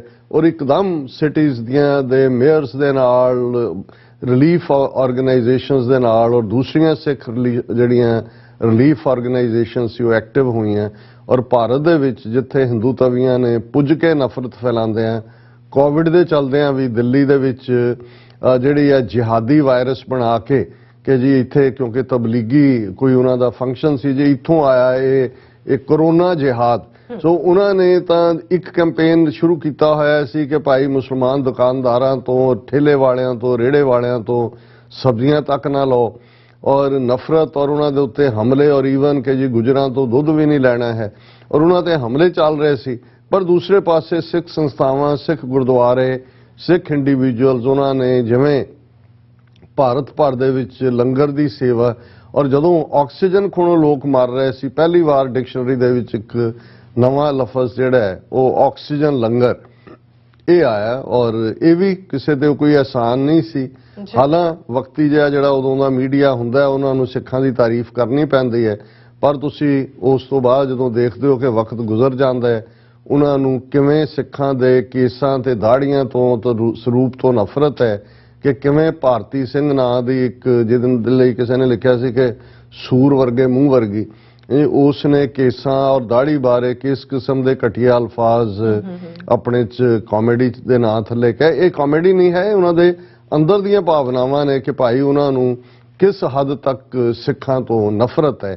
लेकिन असी इस दे बावजूद कि कौन कित्थे की कहंदा है, क्योंकि असी साडा सिख होना ही उदों मुकम्मल हुंदा है जदों 2 वेले असी अरदास करते हैं अकाल पुरख दे सामने ते साडी अरदास कदे मुकम्मल नहीं हुंदी जदों तक असी ये नहीं पढ़ते अखीर दे विच नानक नाम चढ़दी कला तेरे भाणे सरबत दा भला। जदों असी मंगदे ही अकाल पुरख तो सरबत दा भला है ते अकाल पुरख दा साजिया ए खालसा फिर किवें सरबत दे भले दे अपने फर्ज तो पिछे जा सकता है। सो असी समझते हैं भी कोविड-19 ने जिस किस्म की पछाण ही नहीं सिखां नूं ऑनर दिता और यही कारण सी कि आ जदों असी बीते 5 जनवरी नूं भी गुरु गोबिंद सिंह साहब दे प्रकाश पुरब वेले भी और उस तो बाद 14 ਅਪ੍ਰੈਲ ਖਾਲਸਾ ਸਾਜਨਾ ਦਿਵਸ ਦੇ ਮੌਕੇ 5 ਮੁਲਕਾਂ ਦੇ ਪ੍ਰੈਜ਼ੀਡੈਂਟਸ ਪ੍ਰਾਈਮ ਮਿਨਿਸਟਰਸ ਨੇ ਸਿੱਖ ਕੌਮ ਦੇ ਨਾਂ ਜਿਹੜਾ ਵਧਾਈ ਦੇ ਸੁਨੇਹੇ ਦਿੱਤੇ। ਪ੍ਰੈਜ਼ੀਡੈਂਟ ਬਾਈਡਨ ਅਮਰੀਕਾ ਦੇ, ਕੈਨੇਡਾ ਦੇ ਜਸਟਿਨ ਟਰੂਡੋ ਔਰ ਯੂਕੇ ਦੇ ਪ੍ਰਾਈਮ ਮਿਨਿਸਟਰ, ਆਸਟ੍ਰੇਲੀਆ ਦੇ ਔਰ ਨਿਊਜ਼ੀਲੈਂਡ ਦੀ ਪ੍ਰਾਈਮ ਮਿਨਿਸਟਰ ਬੀਬੀ, ਜਿਹਨੇ ਇੱਕ ਆਈਡੀਅਲ ਲੀਡਰ ਦੇ ਤੌਰ ਤੇ ਜਿਹੜੀ ਉਭਰੀ ਕਿ ਉਹਨੇ ਕਿਵੇਂ ਕੋਵਿਡ ਦੇ ਦੌਰਾਨ ਆਪਣੇ ਲੋਕਾਂ ਦੀ ਹਿਫਾਜ਼ਤ ਕੀਤੀ। ਸੋ ਇਹ ਤਾਂ ਇੱਕ ਸਮੁੱਚੀ ਇਨਸਾਨੀਅਤ ਦਾ ਕ੍ਰਾਈਸਿਸ ਸੀ, ਸਿੱਖ ਉਹਦੇ 'ਚ ਸਾਹਮਣੇ ਆਏ। ਬਿਲਕੁਲ। ਫਿਰ ਅਸੀਂ ਦੇਖਦੇ ਹਾਂ ਕਿ ਅਜੇ ਇਸ ਕ੍ਰਾਈਸਿਸ 'ਚੋਂ ਇਨਸਾਨ ਜਾਂ ਸਾਡੀ ਧਰਤੀ ਦੇ ਲੋਕ ਉੱਭਰ ਹੀ ਰਹੇ ਸੀ। ਤੇ ਦੂਸਰਾ ਪਾਰਟ ਸਾਹਮਣੇ ਆਇਆ ਲਗਭਗ 2.5 ਮਹੀਨੇ ਪਹਿਲਾਂ, ਜਦੋਂ ਰਸ਼ੀਆ ਨੇ ਆਪਰੇਸ਼ਨ ਦੇ ਨਾਂ ਥੱਲੇ, ਅਜੇ ਵਾਰ ਡਿਕਲੇਅਰ ਨਹੀਂ ਕੀਤੀ, ਯੂਕਰੇਨ ਦੇ ਉੱਤੇ ਹੱਲਾ ਬੋਲਿਆ। ਔਰ ਜ਼ਾਹਰ ਹੈ ਕਿ ਮੈਂ ਉਸ ਦੇ ਸਿਆਸੀ ਐਸਪੈਕਟ 'ਚ ਨਹੀਂ ਜਾਵਾਂਗਾ, ਕਿਉਂਕਿ ਸਾਡੇ ਆਪਣੇ ਸਿੱਖ ਵੀਰ ਵੀ, ਬਹੁਤ ਸਾਰੇ ਸਾਡੇ ਪਾਕਿਸਤਾਨੀ ਵੀਰ ਵੀ ਇਹ ਰਸ਼ੀਆ ਯੂਕਰੇਨ ਕ੍ਰਾਈਸਿਸ ਨੂੰ ਖਾਸ ਤੌਰ ਤੇ ਪੋਲੀਟੀਕਲ ਉਸ ਦੇ ਐਂਗਲ ਨੂੰ ਡਿਫਰੈਂਟ ਐਂਗਲ ਤੋਂ ਦੇਖਦੇ ਨੇ। ਅਸੀਂ ਉਹਨਾਂ ਦਾ ਹੱਕ ਹੈ ਉਹ ਜਿਵੇਂ ਵੀ ਇਸ ਨੂੰ ਦੇਖਣ, ਪਰ ਅਸੀਂ ਗੱਲ ਇਨਸਾਨੀ ਤਕਲੀਫ ਔਰ ਹਿਊਮੈਨਿਟੇਰੀਅਨ ਰਿਲੀਫ ਦੀ ਕਰ ਰਹੇ ਹਾਂ। ਇਹਦੇ 'ਚ ਵੀ ਕੋਈ ਸ਼ੱਕ ਨਹੀਂ ਹੈ ਕਿ ਦੋਨੋਂ ਪਾਸੇ ਬਰੌਨੀ ਪੁਆਇੰਟਸ ਵੀ ਨੇ, ਰਸ਼ੀਆ ਕੋਲ ਵੀ ਨੇ ਕਿ ਭਾਈ ਉਹਨੂੰ ਪ੍ਰਵੋਕ ਕੀਤਾ ਗਿਆ, ਇੱਕ ਤੋਂ ਬਾਅਦ ਇੱਕ ਨੇਸ਼ਨ ਨੈਟੋ ਦਾ ਮੈਂਬਰ ਬਣਾਇਆ ਗਿਆ, ਪਰ ਯੂਕਰੇਨ ਜਾਂ ਦੂਸਰਿਆਂ ਦਾ ਵੀ ਹੈ ਕਿ ਭਾਈ ਉਹਨਾਂ ਨੂੰ ਕਿਉਂ ਕਿਸੇ ਤੋਂ ਇਜਾਜ਼ਤ ਲੈਣ ਦੀ ਲੋੜ ਹੈ ਜੇ ਉਹ ਸੋਵਰਨ ਇੰਡੀਪੈਂਡੈਂਟ ਮੁਲਕ ਨੇ, ਜਿਹਦੇ 'ਚ ਮਰਜ਼ੀ ਉਹ ਜੁਆਇਨ ਕਰਨ, ਕੌਣ ਉਹਨਾਂ ਨੂੰ ਡਿਕਟੇਟ ਕਰਦਾ। ਪਰ ਉਹਦੀ ਰੀਜ਼ਨਿੰਗ ਜਾਂ ਉਸ ਦਾ ਲੌਂਗ ਟਰਮ ਜਾਂ ਸ਼ਾਰਟ ਟਰਮ ਕਿਸੇ ਦੇ ਏਜੰਡੇ ਜਾਂ ਕਿਸੇ ਦੀਆਂ ਕੰਸਪੀਰੇਸੀਜ਼ ਕੋਈ ਵੀ ਹੋਣ, ਇਹਦੇ 'ਚ ਕੋਈ ਸ਼ੱਕ ਨਹੀਂ ਹੈ ਕਿ ਜਿਉਂ ਹੀ ਰਸ਼ੀਅਨ ਅਟੈਕ ਹੁੰਦਾ ਹੈ ਇੱਕ ਵੱਡੇ ਲੈਵਲ ਦੇ ਉੱਤੇ ਇੱਕ ਹਿਊਮੈਨਿਟੇਰੀਅਨ ਕ੍ਰਾਈਸਿਸ ਕ੍ਰੀਏਟ ਹੁੰਦਾ ਹੈ। ਔਰ ਇੱਕ ਅੰਦਾਜ਼ੇ ਮੁਤਾਬਕ ਲਗਭਗ 11 million 1 crore 10 lakh Ukrainian displace ਹੋਣੇ ਸ਼ੁਰੂ ਹੋਏ ਔਰ ਹੋ ਚੁੱਕੇ ਨੇ। 5-6 ਮਿਲੀਅਨ ਵਿਦਨ ਕੰਟਰੀ, ਇੱਕ ਥਾਂ ਤੋਂ ਦੂਜੀ, ਕਿਉਂਕਿ ਜਿਹੜਾ ਈਸਟਰਨ ਯੂਕਰੇਨ ਹਮਲੇ ਦਾ ਖਾਸ ਸ਼ਿਕਾਰ ਸੀ, ਉੱਥੋਂ ਸੇਫਟੀ ਉਹ ਕੀਵ ਵੱਲ ਜਾਂ ਖੜਗੇ ਔਰ ਦੂਸਰਿਆਂ ਵੱਲ ਵਧੇ। ਔਰ ਦੂਸਰੇ ਜਿਹੜੇ ਨੇ ਆਲਮੋਸਟ 4-5 ਮਿਲੀਅਨ ਉਹ ਗਵਾਂਢੀ ਮੁਲਕਾਂ ਵੱਲ, ਜਿਨ੍ਹਾਂ ਦੇ ਵਿੱਚ ਪੋਲੈਂਡ, ਹੰਗਰੀ, ਰੋਮਾਨੀਆ, ਇਹਨਾਂ ਦੇ ਵੱਲ ਵਧੇ। ਔਰ ਕਿਉਂਕਿ ਸਭ ਤੋਂ ਜ਼ਿਆਦਾ ਜਿਹੜੀ ਮਾਈਗ੍ਰੇਸ਼ਨ ਹੋਈ ਔਰ ਜਿਸ ਹਾਲ 'ਚ, ਕਿਉਂਕਿ ਆਲਮੋਸਟ ਅਜੇ ਵਿੰਟਰ ਚੱਲ ਰਹੀ ਸੀ, ਇਹ ਨਹੀਂ ਸੀ ਕਿ ਹੁਣ ਤਾਂ ਸਮਰ ਦੀ ਥੋੜੀ ਬਹੁਤ ਸ਼ੁਰੂਆਤ ਹੈ। ਸੋ ਉਹਨਾਂ ਦੇ ਲਈ ਇੱਕ ਬਹੁਤ, ਜਦੋਂ ਖਾਸ ਤੌਰ ਤੇ ਐਲਡਰਲੀ ਔਰ ਬੀਬੀਆਂ, ਕਿਉਂਕਿ ਯੂਕਰੇਨੀਅਨ ਲੋਕਾਂ ਨੇ ਵੀ ਆਪਣੀ ਲੀਡਰਸ਼ਿਪ ਦੇ ਥੱਲੇ ਜ਼ੈਲੈਂਸਕੀ ਦੀ ਇਹ ਰਿਜ਼ੋਲਵ ਕੀਤਾ ਕਿ ਅਸੀਂ ਫਾਈਟ ਬੈਕ ਕਰਨਾ। ਉਹਨਾਂ ਦੇ ਬੰਦੇ ਪਿੱਛੇ ਰੁਕ ਗਏ ਕਿ ਵੀ ਅਸੀਂ ਤਾਂ ਲੜਨਾ ਆਪਣੇ ਮੁਲਕ ਲਈ, ਬਾਹਰੋਂ ਵੀ ਲੋਕ ਗਏ ਲੜਨ ਦੇ ਲਈ। ਔਰ ਉਹਨਾਂ ਨੇ ਆਪਣੀਆਂ ਜਿਹੜੀਆਂ ਫੈਮਲੀਜ਼ ਨੇ, ਬੱਚੇ ਔਰ ਬਜ਼ੁਰਗ, ਉਹਨਾਂ ਨੂੰ ਸੇਫਟੀ ਵੱਲ ਭੇਜਿਆ। ਹੁਣ ਇਹ ਇੰਨਾ ਵੱਡਾ ਕ੍ਰਾਈਸਿਸ ਸੀ, ਇਹਦੇ ਬਾਵਜੂਦ ਕਿ ਯੂਨਾਈਟਿਡ ਨੇਸ਼ਨਸ ਦੀ ਫੂਡ ਏਡ ਔਰ ਦੂਸਰੀਆਂ ਸੰਸਥਾਵਾਂ, ਪਰ ਕਿਉਂਕਿ ਅਜੇ ਅਫਗਾਨਿਸਤਾਨ ਦੇ ਕ੍ਰਾਈਸਿਸ ਦੇ ਨਾਲ ਤਾਂ ਯੂਐਨ ਪੂਰੀ ਤਰ੍ਹਾਂ ਨਿਬੜ ਨਹੀਂ ਸੀ ਸਕਿਆ। ਅਫਗਾਨਿਸਤਾਨ 'ਚ ਜੋ ਕੁਝ ਚੱਲ ਰਿਹਾ ਸੀ ਔਰ ਉੱਥੇ ਹਿਊਮੈਨਿਟੇਰੀਅਨ ਕ੍ਰਾਈਸਿਸ ਔਰ ਉਹਨਾਂ ਦੇ ਉੱਤੇ ਜਿਹੜਾ ਉਹਨਾਂ ਦੇ ਫੰਡ ਵੀ ਰਿਲੀਜ਼ ਨਹੀਂ ਸੀ ਕੀਤੇ ਹੋਏ। ਸੋ ਇੰਨਾ ਵੱਡਾ ਕ੍ਰਾਈਸਿਸ ਦੂਸਰਾ ਆਇਆ। ਜ਼ਾਹਰ ਹੈ ਪੈਸੇ ਦੀ ਤਾਂ ਕੋਈ ਕਮੀ ਜਿਹੜੀ ਹੈ ਉਹ ਅਮਰੀਕਾ ਜਾਂ ਦੂਜੇ ਦਿੰਦੇ ਰਹੇ ਨੇ। ਹੁਣ ਵੀ ਯੂਐਸ ਕਾਂਗਰਸ ਨੇ $35 ਬਿਲੀਅਨ ਦਾ ਪੈਕੇਜ ਦਿੱਤਾ ਹੈ। ਲੇਕਿਨ ਮੈਂ ਸਮਝਦਾ ਹਾਂ ਵੀ ਦੁਨੀਆ ਦੇ ਲਗਭਗ 194-95 ਮੁਲਕ ਜਿਨ੍ਹਾਂ ਦੀ ਡਿਵੀਜ਼ਨ ਮੋਰ ਪੋਲੀਟੀਕਲ ਲਾਈਨ ਥੱਲੇ ਹੋ ਰਹੀ ਸੀ, ਰੀਗਰੁਪਿੰਗ ਹੋ ਰਹੀ ਸੀ ਕਿ ਕੌਣ ਰਸ਼ੀਆ, ਚਾਈਨਾ ਇਸ ਬਲਾਕ ਦੇ ਨਾਲ ਹੈ। ਜ਼ਾਹਰ ਹੈ ਇੰਡੀਆ ਰਸ਼ੀਆ ਦੇ ਨਾਲ ਖਲੋਤਾ ਹੈ ਔਰ ਇਸੇ ਤਰ੍ਹਾਂ ਅਮਰੀਕਾ, ਵੈਸਟਰਨ ਯੂਰਪ ਦੇ ਨੈਟੋ ਦੇ ਮੁਲਕ, ਇਹ ਇੱਕ ਬਲਾਕ ਬਣਿਆ। ਕੁਝ ਦੇ ਮੁਲਕਾਂ ਤੇ ਪ੍ਰੈਸ਼ਰ ਸੀ ਉਹ ਕਿੱਧਰ ਨੂੰ ਜਾਣ। ਪਾਕਿਸਤਾਨ ਜਿਸ ਨੇ ਉਸ ਮੌਕੇ ਜਿਹੜਾ ਰਸ਼ੀਅਨ ਕੈਂਪ ਦੇ ਵਿੱਚੋਂ ਆਇਆ, ਉਸ ਦਾ ਉਹਨਾਂ ਨੂੰ ਪ੍ਰਾਈਸ ਵੀ ਪੇ ਕਰਨਾ ਪਿਆ, ਜੋ ਅਸੀਂ ਦੇਖ ਰਹੇ ਹਾਂ ਹਾਲਾਤ ਕਿਸ ਕਿਸਮ ਦੇ ਬਣਦੇ ਗਏ। ਪਰ ਅਗੇਨ ਇਸ ਸਾਰੇ ਦੇ ਚੱਲਦੇ ਆ ਸਾਡੇ ਸਾਹਮਣੇ, ਸਿੱਖ ਕੌਮ ਦੇ ਸਾਹਮਣੇ, ਜਿਵੇਂ ਉਹਨਾਂ ਨੇ ਕੋਵਿਡ ਕ੍ਰਾਈਸਿਸ ਵੇਲੇ ਜਾਂ ਉਸ ਤੋਂ ਪਹਿਲਾਂ, ਜਦੋਂ ਈਵਨ ਪਾਕਿਸਤਾਨ ਦੇ ਹਵਾਲੇ ਨਾਲ ਪਿਛਲੇ ਦਿਨਾਂ 'ਚ ਇੱਕ ਆਜ਼ਾਦ ਕਸ਼ਮੀਰ ਤੋਂ ਸੱਜਣ ਮੈਨੂੰ ਮਿਲੇ ਔਰ ਉਹ ਕਹਿਣ ਲੱਗੇ ਕਿ ਜੀ ਮੈਂ ਤਾਂ ਕਦੇ ਸਿੱਖਾਂ ਨੂੰ ਭੁੱਲ ਹੀ ਨਹੀਂ ਸਕਦਾ ਵੀ ਮੇਰਾ ਸੰਬੰਧ ਬਾਗ, ਇਹ ਮੁਜ਼ੱਫਰਾਬਾਦ ਬਾਗ ਆਜ਼ਾਦ ਕਸ਼ਮੀਰ ਨਾਲ ਹੈ। ਔਰ ਜਦੋਂ ਅਰਥਕੁਏਕ ਆਇਆ, ਕਿਉਂਕਿ ਅਰਥਕੁਏਕ ਦਾ ਕਾਫੀ ਨੁਕਸਾਨ ਆਜ਼ਾਦ ਕਸ਼ਮੀਰ ਏਰੀਆ 'ਚ ਹੋਇਆ ਸੀ, ਤਾਂ ਉਹਨਾਂ ਕਿਹਾ ਕਿ ਭਾਈ ਸਿੱਖ ਜਿਹੜੇ ਨੇ ਉਹ ਆਏ ਔਰ ਉਹਨਾਂ ਨੇ ਜਿਵੇਂ ਉੱਥੇ ਕੈਂਪ ਲਾਇਆ ਅਮਰੀਕਾ ਤੋਂ ਵੀ, ਉਹ ਵੀ ਯੂਨਾਈਟਿਡ ਸਿੱਖਸ ਵੱਲੋਂ ਉੱਥੇ ਕੈਂਪ ਲਾਇਆ ਗਿਆ ਸੀ ਔਰ ਉਹਨਾਂ ਨੇ ਕਿਹਾ ਵੀ ਜਿਵੇਂ ਉਹਨਾਂ ਨੇ ਖਿਦਮਤ ਕੀਤੀ, ਕਹਿੰਦੇ ਪਹਿਲਾਂ ਤਾਂ ਸਾਡੇ ਇਹ ਭਾਗ ਸੀ ਵੱਡੇ ਕਿ ਅਸੀਂ ਇੰਨੇ ਸਾਲਾਂ ਬਾਅਦ 47 ਤੋਂ ਪਹਿਲਾਂ ਸਿੱਖ ਮੁਜ਼ੱਫਰਾਬਾਦ, ਬਾਗ, ਪੁੰਛ ਇਹਨਾਂ ਸਾਰੇ ਏਰੀਆਜ਼ ਦੇ ਵਿੱਚ ਰਹਿੰਦੇ ਸੀ। ਉਹ ਕਹਿਣ ਲੱਗੇ ਕਿ ਵੀ ਪਹਿਲੀ ਵਾਰ ਸਾਨੂੰ ਜਿਹੜਾ ਉਹਨਾਂ ਦੇ ਦੀਦਾਰ ਵੀ ਹੋਏ, ਪਰ ਜਿਸ ਤਨਦੇਹੀ ਔਰ ਲਗਨ ਨਾਲ ਉਹਨਾਂ ਨੇ ਖਿਦਮਤ ਕੀਤੀ, ਉਹਨਾਂ ਨੇ ਕਿਹਾ ਕਿ ਭਾਈ ਸਾਡੀਆਂ ਜਿਹੜੀਆਂ ਰੂਹਾਂ ਨੇ ਸ਼ੁਕਰਾਨੇ ਤੋਂ ਬਿਨਾਂ ਅਸੀਂ ਕੁਝ ਨਹੀਂ ਕਹਿ ਸਕਦੇ। ਸੋ ਮੈਂ ਇਹ ਇਸ ਲਈ ਵੀ ਮੈਂਸ਼ਨ ਕਰਦਾ ਕਿ ਕਿਸੇ ਨੂੰ ਇਹ ਭੁਲੇਖਾ ਨਾ ਹੋਏ ਕਿ ਜਦੋਂ ਅਸੀਂ ਹਿਊਮੈਨਿਟੇਰੀਅਨ ਰਿਲੀਫ ਦੀ ਗੱਲ ਕਰਦੇ ਹਾਂ, ਸਿੱਖ ਕੌਮ ਦੇ ਸਾਹਮਣੇ ਦੁਖੀ ਜਨਤਾ ਹੋ, ਇਸੇ ਤਰ੍ਹਾਂ ਰੋਹਿੰਗਿਆ ਮੁਸਲਮਾਨ ਜੋ ਉਹਨਾਂ ਨਾਲ ਸਲੂਕ ਮਿਆਂਮਾਰ 'ਚ ਹੋਇਆ, ਕਿਵੇਂ ਉਹਨਾਂ 'ਚੋਂ ਵੱਡੀ ਗਿਣਤੀ 'ਚ ਰਿਫਿਊਜੀ ਬਣ ਕੇ ਬੰਗਲਾਦੇਸ਼ ਆਏ ਔਰ ਉਹ ਸਿੱਖ ਨੌਜਵਾਨਾਂ ਦੀਆਂ ਪਿਕਚਰ ਜਿਹਦੇ 'ਚ ਕਿ ਉਹ ਬੱਚੇ ਨੂੰ ਗੋਦ 'ਚ ਲੈ ਕੇ ਬੋਟਲ ਦੇ ਨਾਲ ਪਹਿਲਾਂ ਪਾਣੀ ਦੇ ਰਹੇ ਨੇ ਔਰ ਖਾਣ ਲਈ ਚੀਜ਼ਾਂ, ਉਹਨਾਂ ਨੇ ਵੀ ਦੁਨੀਆ ਭਰ 'ਚ ਧਿਆਨ ਵੀ ਖਿੱਚਿਆ। ਹਾਲਾਂ ਭਾਰਤ ਦੇ ਵਿੱਚ ਸਿੱਖ ਨਫ਼ਰਤ ਦਾ ਪਾਤਰ ਬਣੇ ਕਿਉਂਕਿ ਉਹਨਾਂ ਨੇ ਤਾਂ ਰੋਹਿੰਗਿਆ ਮੁਸਲਮਾਨਾਂ ਨੂੰ ਵੀ ਦਹਿਸ਼ਤਗਰਦ ਬਣਾਇਆ। ਔਰ ਇਸੇ ਤਰ੍ਹਾਂ ਕਸ਼ਮੀਰ ਕ੍ਰਾਈਸਿਸ 5 ਅਗਸਤ 2019 ਨੂੰ ਜਦੋਂ ਕਸ਼ਮੀਰ ਦਾ ਰੁਤਬਾ ਖਤਮ ਕੀਤਾ ਜਾਂਦਾ ਹੈ, ਕਿਵੇਂ ਕਸ਼ਮੀਰੀ ਬੱਚੀਆਂ ਔਰ ਸਟੂਡੈਂਟਸ ਭਾਰਤ ਭਰ ਦੀਆਂ ਯੂਨੀਵਰਸਿਟੀਆਂ 'ਚ ਉਹਨਾਂ ਨਾਲ ਕੀ ਹੁੰਦਾ ਹੈ, ਕਿਵੇਂ ਔਰ ਸਿੱਖ ਇੱਕ ਢਾਲ ਬਣ ਕੇ ਖਲੋ ਜਾਂਦੇ ਨੇ, ਇਸ ਗੱਲ ਨੂੰ ਯਕੀਨੀ ਬਣਾਉਂਦੇ ਨੇ ਕਿ ਉਹਨਾਂ ਬੱਚੀਆਂ ਨੂੰ ਆਪਣੇ ਕੋਲੋਂ 에ਅਰਫੇਅਰ ਦੇ ਕੇ ਖੁਦ ਉਹਨਾਂ ਦੇ ਘਰਾਂ ਤੱਕ ਪਹੁੰਚਾਉਣ ਦਾ। ਸੋ ਇਹ ਕਿਸੇ ਤੇ ਆਸਾਨ ਨਹੀਂ ਹੈ, ਪਰ ਮੈਂ ਬਹੁਤ ਵਾਰ ਦੇਖਦਾ ਵੀ ਸਾਡੇ ਕੋਲ ਮੁਲਕ ਨਹੀਂ ਹੈ ਤੇ ਗੁਰੂ ਦੀ ਰਹਿਮਤ ਦੇ ਨਾਲ ਇਸ ਕਿਸਮ ਦਾ ਪਾਰਟ ਹੈ, ਤੇ ਜਿਸ ਦਿਨ ਗੁਰੂ ਨੇ ਰਹਿਮਤ ਕੀਤੀ ਸਾਡਾ ਆਪਣਾ ਮੁਲਕ ਹੋਇਆ, ਅਸੀਂ ਕਿੰਨੇ ਚੰਗੇ ਹੋਰ ਵੀ ਅੰਦਾਜ਼ ਦੇ ਵਿੱਚ ਇਨਸਾਨੀਅਤ ਦੀ ਖਿਦਮਤ ਕਰ ਸਕਾਂਗੇ। ਸੋ ਜਿਉਂ ਹੀ ਇਹ ਯੂਕਰੇਨੀਅਨ ਕ੍ਰਾਈਸਿਸ ਹੋਇਆ, ਮੈਂ ਕਮੈਂਡ ਕਰਦਾ ਯੂਨਾਈਟਿਡ ਸਿੱਖਸ ਨੂੰ, ਜਿਹੜੀ ਹਿਊਮੈਨਿਟੇਰੀਅਨ ਏਡ ਸੰਸਥਾ ਹੈ, ਯੂਨਾਈਟਿਡ ਨੇਸ਼ਨਸ ਨਾਲ ਐਫੀਲੀਏਟ ਹੈ ਔਰ ਵਰਲਡ ਸਿੱਖ ਪਾਰਲੀਮੈਂਟ ਦੀ ਜਿਹੜੀ ਵੈਲਫੇਅਰ ਕੌਂਸਲ ਹੈ ਉਸ ਦਾ ਵੀ ਹਿੱਸਾ ਹੈ। ਸੋ ਉਹਨਾਂ ਨੇ ਆਪਣਾ ਪਹਿਲਾ ਕੈਂਪ ਜਿਹੜਾ ਇਮੀਡੀਏਟਲੀ ਪੋਲੈਂਡ ਬਾਰਡਰ ਦੇ ਉੱਤੇ ਐਸਟੈਬਲਿਸ਼ ਕੀਤਾ ਔਰ ਕੱਲਾ ਉਹ ਇੱਕ ਫੂਡ ਜਾਂ ਲੰਗਰ ਤੱਕ ਨਹੀਂ ਸੀ, ਫਿਰ ਜਿਸ ਲੈਵਲ ਤੇ ਉਹਨਾਂ ਨੇ ਇਹਨੂੰ ਐਕਸਪੈਂਡ ਕੀਤਾ, ਵੱਡਾ ਟੈਂਟ ਜਿਹਦੇ 'ਚ 2000 ਬੰਦੇ ਜਿਹਦੇ 'ਚ ਵਾਰਮ ਰਹੇ ਟੈਂਟ, ਉਸ ਦਾ ਪ੍ਰਬੰਧ ਕੀਤਾ। ਔਰ ਇਸ ਕਦਰ ਇਹ ਕੰਮ ਸੀ ਕਿ ਈਵਨ ਫਰਾਂਸ, ਜਰਮਨ, ਦੂਜਿਆਂ ਦੇ ਕੁਝ ਰਿਟਾਇਰਡ ਆਫੀਸਰ ਜਿਹੜੇ ਫ੍ਰੈਂਚ, ਜਰਮਨ ਸਿੱਖ ਨਹੀਂ, ਉਹਨਾਂ ਨੇ ਆ ਕੇ ਆਪਣੀਆਂ ਸੇਵਾਵਾਂ ਦਿੱਤੀਆਂ ਕਿਉਂਕਿ ਬਹੁਤ ਸਾਰਿਆਂ ਨੂੰ ਯੂਕਰੇਨੀਅਨ ਜ਼ਬਾਨ ਨਹੀਂ ਸੀ ਆਉਂਦੀ, ਜਿਹੜੇ ਸਿੱਖ ਐਕਟਿਵਿਸਟ ਗਏ ਵੀ। ਔਰ ਕਿਵੇਂ ਸੁਚਾਰੂ ਢੰਗ ਨਾਲ ਇਹ ਕੈਂਪ ਜਿਹੜਾ ਪਹਿਲਾਂ ਤਾਂ ਬਾਰਡਰ ਤੇ ਪੋਲੈਂਡ ਤੇ ਹੀ ਉਹਨਾਂ ਨੂੰ ਸਰਵ ਕਰਦਾ, ਫਿਰ ਉਹਨਾਂ ਨੇ ਵਿਦਨ ਯੂਕਰੇਨ ਤੱਕ ਵੀ ਰੀਚ ਕਰਕੇ ਵੱਡੀਆਂ ਫੂਡ ਵੈਨਸ ਲਿਆਂਦੀਆਂ, ਵਿਦਨ ਯੂਕਰੇਨ ਵੀ ਸਰਵ ਕੀਤਾ। ਔਰ ਹੁਣ ਆਲਮੋਸਟ ਇਹ ਮਿਸ਼ਨ ਬਹੁਤ ਵੱਡੇ ਪੈਮਾਨੇ ਦੇ ਉੱਤੇ ਜਿਹੜਾ ਹੈ ਉਹ ਵਿਦਨ ਯੂਕਰੇਨ ਵੀ ਸਰਵ ਕਰ ਰਿਹਾ ਹੈ। ਔਰ ਈਵਨ ਉਹਨਾਂ ਦੇ ਇੱਕ ਐਕਟਿਵਿਸਟ ਦੱਸ ਰਹੇ ਸੀ ਕਿ ਵੀ ਜਦੋਂ ਉਹ ਪੋਲੈਂਡ ਤੋਂ ਯੂਕਰੇਨ ਦੇ ਬਾਰਡਰ ਦੇ ਅੰਦਰ ਜਾਂਦੇ ਨੇ, ਵੀ ਜਿਹੜੇ ਉਹਨਾਂ ਦੀ ਯੂਕਰੇਨੀਅਨ ਫੌਜੀ ਨੇ ਜਾਂ ਉਹਨਾਂ ਦੇ ਸਿਕਿਉਰਿਟੀ ਉਹ ਸਲੂਟ ਕਰਦੇ ਨੇ। ਔਰ ਉਹਨਾਂ ਕਿਹਾ ਵੀ ਈਵਨ ਜਿਹੜੇ ਯੂਨਾਈਟਿਡ ਨੇਸ਼ਨਸ ਏਡ ਜਾਂ ਦੂਜਿਆਂ ਦੇ ਆਪਣੇ ਉਹਨਾਂ ਦੇ ਪਹਿਰਾਵੇ ਪਾਏ, ਉਹਨਾਂ ਨੂੰ ਰੋਕ ਕੇ ਚੈਕਿੰਗ ਹੁੰਦੀ ਹੈ ਤਾਂ ਉਹਨਾਂ ਚੋਂ ਕਈ ਯੂਨਾਈਟਿਡ ਸਿੱਖਸ ਦੀਆਂ ਜੈਕਟ ਮੰਗਦੇ ਨੇ ਵੀ ਤੁਹਾਡੇ ਥੱਲੇ ਸਾਨੂੰ ਜਿਹੜਾ ਹੈ ਉਹ ਸਲੂਟ ਵੀ ਮਿਲਦਾ ਤੇ ਕੋਈ ਰੋਕਦਾ ਵੀ ਨਹੀਂ। ਸੋ ਇਹ ਐਪਰੀਸ਼ੀਏਸ਼ਨ ਦੀ ਗੱਲ ਹੈ।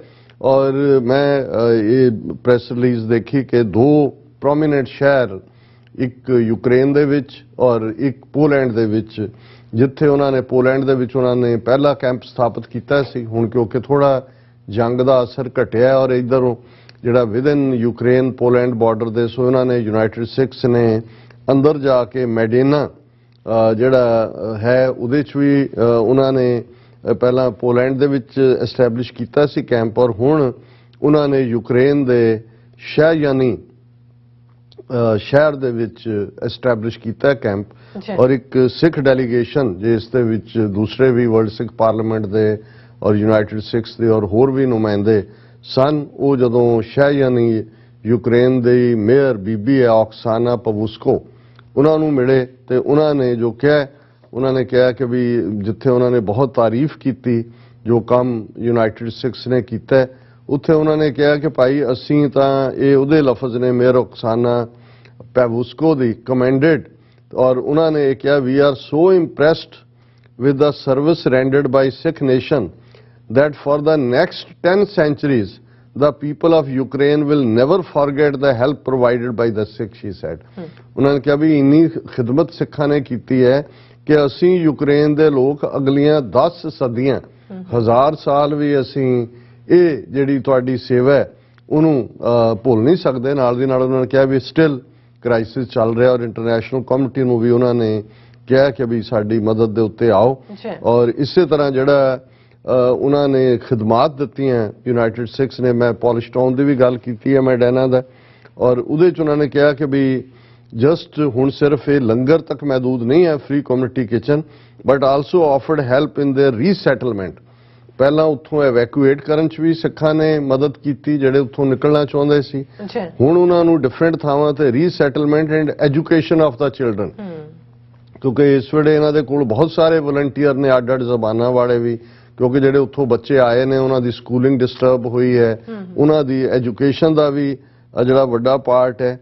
ਔਰ ਇਹ ਜਿਹੜਾ ਉਸ ਨੂੰ ਉਹਨਾਂ ਨੇ ਕਮੈਂਟ ਕਰਦਿਆਂ ਕਿਹਾ ਕਿ ਭਾਈ ਇੰਨਾ ਕੁ ਜਿਹੜਾ ਸਿੱਖਾਂ ਦਾ ਯੋਗਦਾਨ ਸੀ ਯੂਨਾਈਟਿਡ ਸਿੱਖਸ ਦੇ ਥੱਲੇ ਕਿ ਈਵਨ ਉਹਨਾਂ ਨੇ ਹਿੰਦੂ, ਮੁਸਲਮ, ਕ੍ਰਿਸਚਨ, ਸਿੱਖ ਜਿਹੜੇ ਸਟੂਡੈਂਟਸ ਵੀ ਫਸੇ ਹੋਏ ਸੀ, ਇਸ ਗੱਲ ਦਾ ਧਿਆਨ ਰਹੇ 20,000 ਤੋਂ ਜ਼ਿਆਦਾ ਸਟੂਡੈਂਟ ਜਿਹੜੇ ਨੇ ਉਹ ਯੂਕਰੇਨ 'ਚ ਮੋਸਟਲੀ ਮੈਡੀਕਲ ਐਜੂਕੇਸ਼ਨ ਵਾਲੇ, ਜਿਨ੍ਹਾਂ ਨੂੰ ਯੂਕਰੇਨ 'ਚੋਂ ਇੰਡੀਅਨ ਗਵਰਨਮੈਂਟ ਨਹੀਂ ਕੱਢ ਪਾਈ, ਔਰ ਯੂਕਰੇਨ ਦੇ ਗੁਰਦੁਆਰੇ ਦੇ ਵਿੱਚ ਆ ਕੇ ਜਿਹੜਾ ਪੋਲੈਂਡ ਦੇ ਔਰ ਦੂਸਰੇ ਉਹਨਾਂ ਨੂੰ ਪਨਾਹ ਮਿਲੀ, ਉਹਨਾਂ ਦੀ ਵੀ ਉਹਨਾਂ ਨੇ ਖਿਦਮਤ ਕੀਤੀ। ਔਰ ਇਹ ਸਾਰੇ ਦੇ ਚੱਲਦਿਆਂ ਅਸੀਂ ਸਮਝਦੇ ਹਾਂ ਵੀ ਇਹ ਆਪਣੇ ਆਪ ਦੇ ਵਿੱਚ ਇੱਕ ਵੱਡੀ ਟ੍ਰਿਬਿਊਟ ਹੈ ਕਿ ਉਹਦੇ 'ਚ ਦੋਨੋਂ ਹੀ ਮੁਲਕਾਂ ਦੇ, ਇੱਕ ਸ਼ਹਿਰ ਜਿਹਦਾ ਅਸੀਂ ਜ਼ਿਕਰ ਕੀਤਾ ਹੈ ਓਕਸਾਨਾ ਪਵੁਸਕੋ, ਇਹ ਯੂਕਰੇਨ ਦਾ ਸ਼ਹਿਰ ਹੈ, ਦੂਸਰਾ ਜਿਹੜਾ ਮੇਅਰ ਪੋਲਿਸ਼ ਟਾਊਨ 'ਚ ਜਿੱਥੇ ਮੈਡੀਆ ਦੇ ਵਿੱਚ ਪਹਿਲਾ ਕੈਂਪ ਐਸਟੈਬਲਿਸ਼ ਕੀਤਾ ਹੈ ਪੋਲੈਂਡ ਦੇ ਵਿੱਚ ਹੈ। ਸੋ ਦੋ ਮੁਲਕਾਂ ਦੇ ਇਸ ਲੈਵਲ ਦੀ ਜਿਹੜੀ ਐਪਰੀਸ਼ੀਏਸ਼ਨ ਹੈ ਇਹ ਆਪਣੇ ਆਪ ਦੇ ਵਿੱਚ ਇੱਕ ਬਹੁਤ ਵੱਡੀ ਪ੍ਰਾਪਤੀ ਹੈ। ਜੀ ਡਾਕਟਰ ਸਾਹਿਬ, ਤੁਹਾਡਾ ਬਹੁਤ ਬਹੁਤ ਸ਼ੁਕਰੀਆ, ਤੁਸੀਂ ਆਪਣੇ ਵਿਚਾਰ ਸਾਡੇ ਦਰਸ਼ਕਾਂ ਨਾਲ ਸਾਂਝੇ ਕੀਤੇ ਨੇ। ਸਵਾਗਤ ਲੈਣੇ ਬ੍ਰੇਕ ਤੇ ਜਾਣ ਤੋਂ ਪਹਿਲਾਂ ਅਸੀਂ ਆਪਣੇ ਦਰਸ਼ਕਾਂ ਤੇ ਸਰੋਤਿਆਂ ਨੂੰ ਅਪੀਲ ਤੇ ਬੇਨਤੀ ਕਰਦੇ ਹਾਂ ਵਿਊਅਰਸ, ਜਿਸ ਤਰ੍ਹਾਂ ਕਿ ਤੁਸੀਂ ਜਾਣਦੇ ਹੋ ਕਿ ਟੀਵੀ 84 ਇੱਕ ਪੰਥਕ ਚੈਨਲ ਹੈ, ਟੀਵੀ 84 ਦੀ ਚੜ੍ਹਦੀ ਕਲਾ ਲਈ ਵੱਧ ਤੋਂ ਵੱਧ ਡੋਨੇਟ ਕਰੋ। ਡੋਨੇਟ ਕਰਨ ਲਈ ਸਾਡੀ ਵੈਬਸਾਈਟ tv84.tv ਤੇ ਜਾ ਕੇ ਪੇਪਲ ਦੀ ਵਰਤੋਂ ਕਰਕੇ ਵਨ ਟਾਈਮ ਡੋਨੇਟ ਕਰ ਸਕਦੇ ਹੋ, ਮੰਥਲੀ ਡੋਨੇਟ ਵੀ ਕਰ ਸਕਦੇ ਹੋ।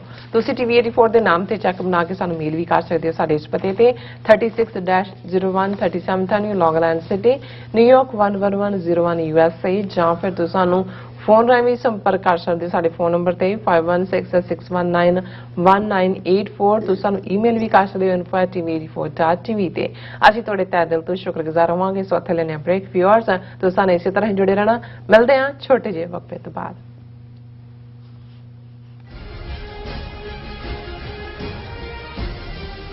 ਖਾਲਿਸਤਾਨ ਰੈਫਰੈਂਡਮ ਦੀਆਂ ਬਰੇਸ਼ੀਆ ਵਿਖੇ ਰਿਕਾਰਡ ਤੋੜ ਵੋਟਾਂ ਤੋਂ ਬਾਅਦ ਅਗਲਾ ਪੜਾਅ ਨੋਵੇਲਾਰਾ ਰੱਜੋ ਮਿਲਿਆ।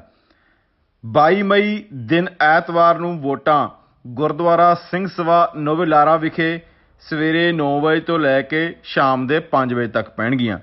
ਹੋਰ ਜਾਣਕਾਰੀ ਲਈ ਸੰਪਰਕ ਕਰੋ +39 350 9540811 ਜਾਂ +39 327 583 0424। ਗੁਰਦੁਆਰਾ ਸਿੱਖ ਕਲਚਰਲ ਸੁਸਾਇਟੀ ਨਿਊਯਾਰਕ ਵਿਖੇ ਧਾਰਮਿਕ ਜਥੇਬੰਦੀਆਂ ਦੇ ਸਹਿਯੋਗ ਨਾਲ ਸੰਤ ਪ੍ਰੇਮ ਸਿੰਘ ਜੀ ਮੁਰਾਲੇ ਵਾਲਿਆਂ ਦੀ 72ਵੀਂ ਬਰਸੀ ਹਰ ਸਾਲ ਦੀ ਤਰ੍ਹਾਂ ਬੜੇ ਆਦਰ ਸਤਿਕਾਰ ਅਤੇ ਸ਼ਰਧਾ ਭਾਵਨਾ ਸਹਿਤ 29 ਮਈ ਦਿਨ ਐਤਵਾਰ ਨੂੰ ਮਨਾਈ ਜਾ ਰਹੀ ਹੈ। ਅੰਮ੍ਰਿਤ ਵੇਲੇ ਤੋਂ ਲੈ ਕੇ ਦਿਨ ਭਰ ਦੇ ਦੀਵਾਨ ਸਜਾਏ ਜਾਣਗੇ। ਆਪ ਸਭ ਨੂੰ ਇਸ ਸਮਾਗਮ ਮੌਕੇ ਸਮੁੱਚੇ ਪਰਿਵਾਰ ਸਮੇਤ ਹਾਜ਼ਰੀ ਭਰਨ ਦੀ ਬੇਨਤੀ ਕੀਤੀ ਜਾਂਦੀ ਹੈ। ਵਧੇਰੇ ਜਾਣਕਾਰੀ ਲਈ ਤੁਸੀਂ ਹੇਠ ਦਿੱਤੇ ਨੰਬਰਾਂ ਤੇ ਸੰਪਰਕ ਕਰ ਸਕਦੇ ਹੋ। ਜੰਗ ਹਿੰਦ ਪੰਜਾਬ ਦਾ ਹੋਣ ਲੱਗਾ, ਸਾਡੇ ਤਖਤ ਨੂੰ ਘੇਰਾ ਪਾ ਲਿਆ ਏ। ਸ਼ਹੀਦਾਂ ਦੇ ਸਰਤਾਜ ਗੁਰੂ ਅਰਜਨ ਦੇਵ ਜੀ ਦੇ ਸ਼ਹੀਦੀ ਦਿਹਾੜੇ ਅਤੇ 1984 ਦੇ ਸ਼ਹੀਦਾਂ ਦੀ ਯਾਦ ਵਿੱਚ 4 ਜੂਨ 2022 ਨੂੰ ਕੈਲੀਫੋਰਨੀਆ ਦੇ ਸੈਨ ਫਰਾਂਸਿਸਕੋ ਵਿੱਚ ਫਰੀडम ਮਾਰਚ ਕੱਢਿਆ ਜਾ ਰਿਹਾ ਹੈ। ਪੀਰ ਵਾਲੇ ਦੇ ਮੁਖੀ ਪਰ ਸਿੰਘਾਂ ਨੇ ਮੱਥਾ ਹਿੰਦ ਦੀ ਫੌਜ ਨਾਲ ਲਾ ਲਿਆ ਏ। ਇਹ ਫਰੀडम ਮਾਰਚ 4 ਜੂਨ ਨੂੰ ਸਵੇਰੇ 10 ਵਜੇ ਤੋਂ 36 2nd ਸਟਰੀਟ ਸੈਨ ਫਰਾਂਸਿਸਕੋ ਤੋਂ ਸ਼ੁਰੂ ਹੋ ਕੇ ਸਿਵਿਕ ਸੈਂਟਰ ਪਲਾਜ਼ਾ ਤੇ ਸਮਾਪਤ ਹੋਵੇਗਾ। ਆਓ ਗੁਰੂ ਪਿਆਰੇ ਸਿੰਘਾਂ ਦੀ ਸ਼ਹਾਦਤ ਨੂੰ ਇਕੱਠੇ ਹੋ ਕੇ ਯਾਦ ਕਰੀਏ। ਜੰਗ ਹਿੰਦ ਪੰਜਾਬ ਦਾ ਹੋਣ ਲੱਗਾ, ਸਾਡੇ ਤਖਤ ਨੂੰ ਘੇਰਾ ਪਾ ਲਿਆ ਏ।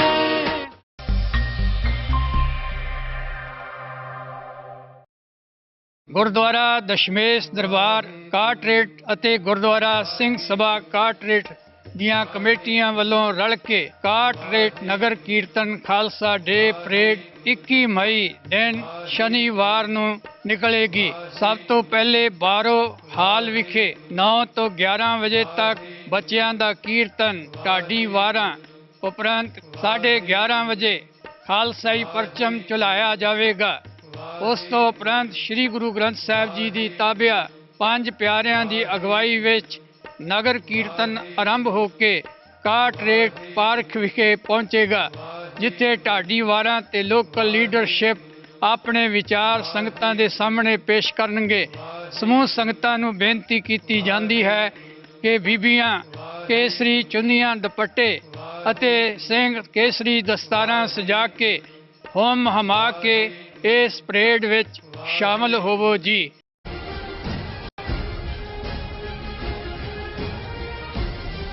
ਦਰਸ਼ਕੋ, ਬ੍ਰੇਕ ਤੋਂ ਬਾਅਦ ਤੁਹਾਡਾ ਸਭ ਦਾ ਭਰਪੂਰ ਸਵਾਗਤ ਹੈ। ਸੋ ਵੀਰ, ਹੁਣ ਆਪਾਂ ਗੱਲਬਾਤ ਕਰਨ ਜਾ ਰਹੇ ਹਾਂ ਭਾਰਤ ਤੇ ਪਾਕਿਸਤਾਨ ਦੀ ਇਕਨੋਮੀ ਦੇ ਹਵਾਲੇ ਨਾਲ ਕਿ ਭਾਰਤ ਤੇ ਪਾਕਿਸਤਾਨ ਵਿੱਚ ਮਹਿੰਗਾਈ ਵਿੱਚ ਇੱਕਦਮ ਜਿਹੜਾ ਹੈ ਵਾਧਾ ਹੋਇਆ ਹੈ।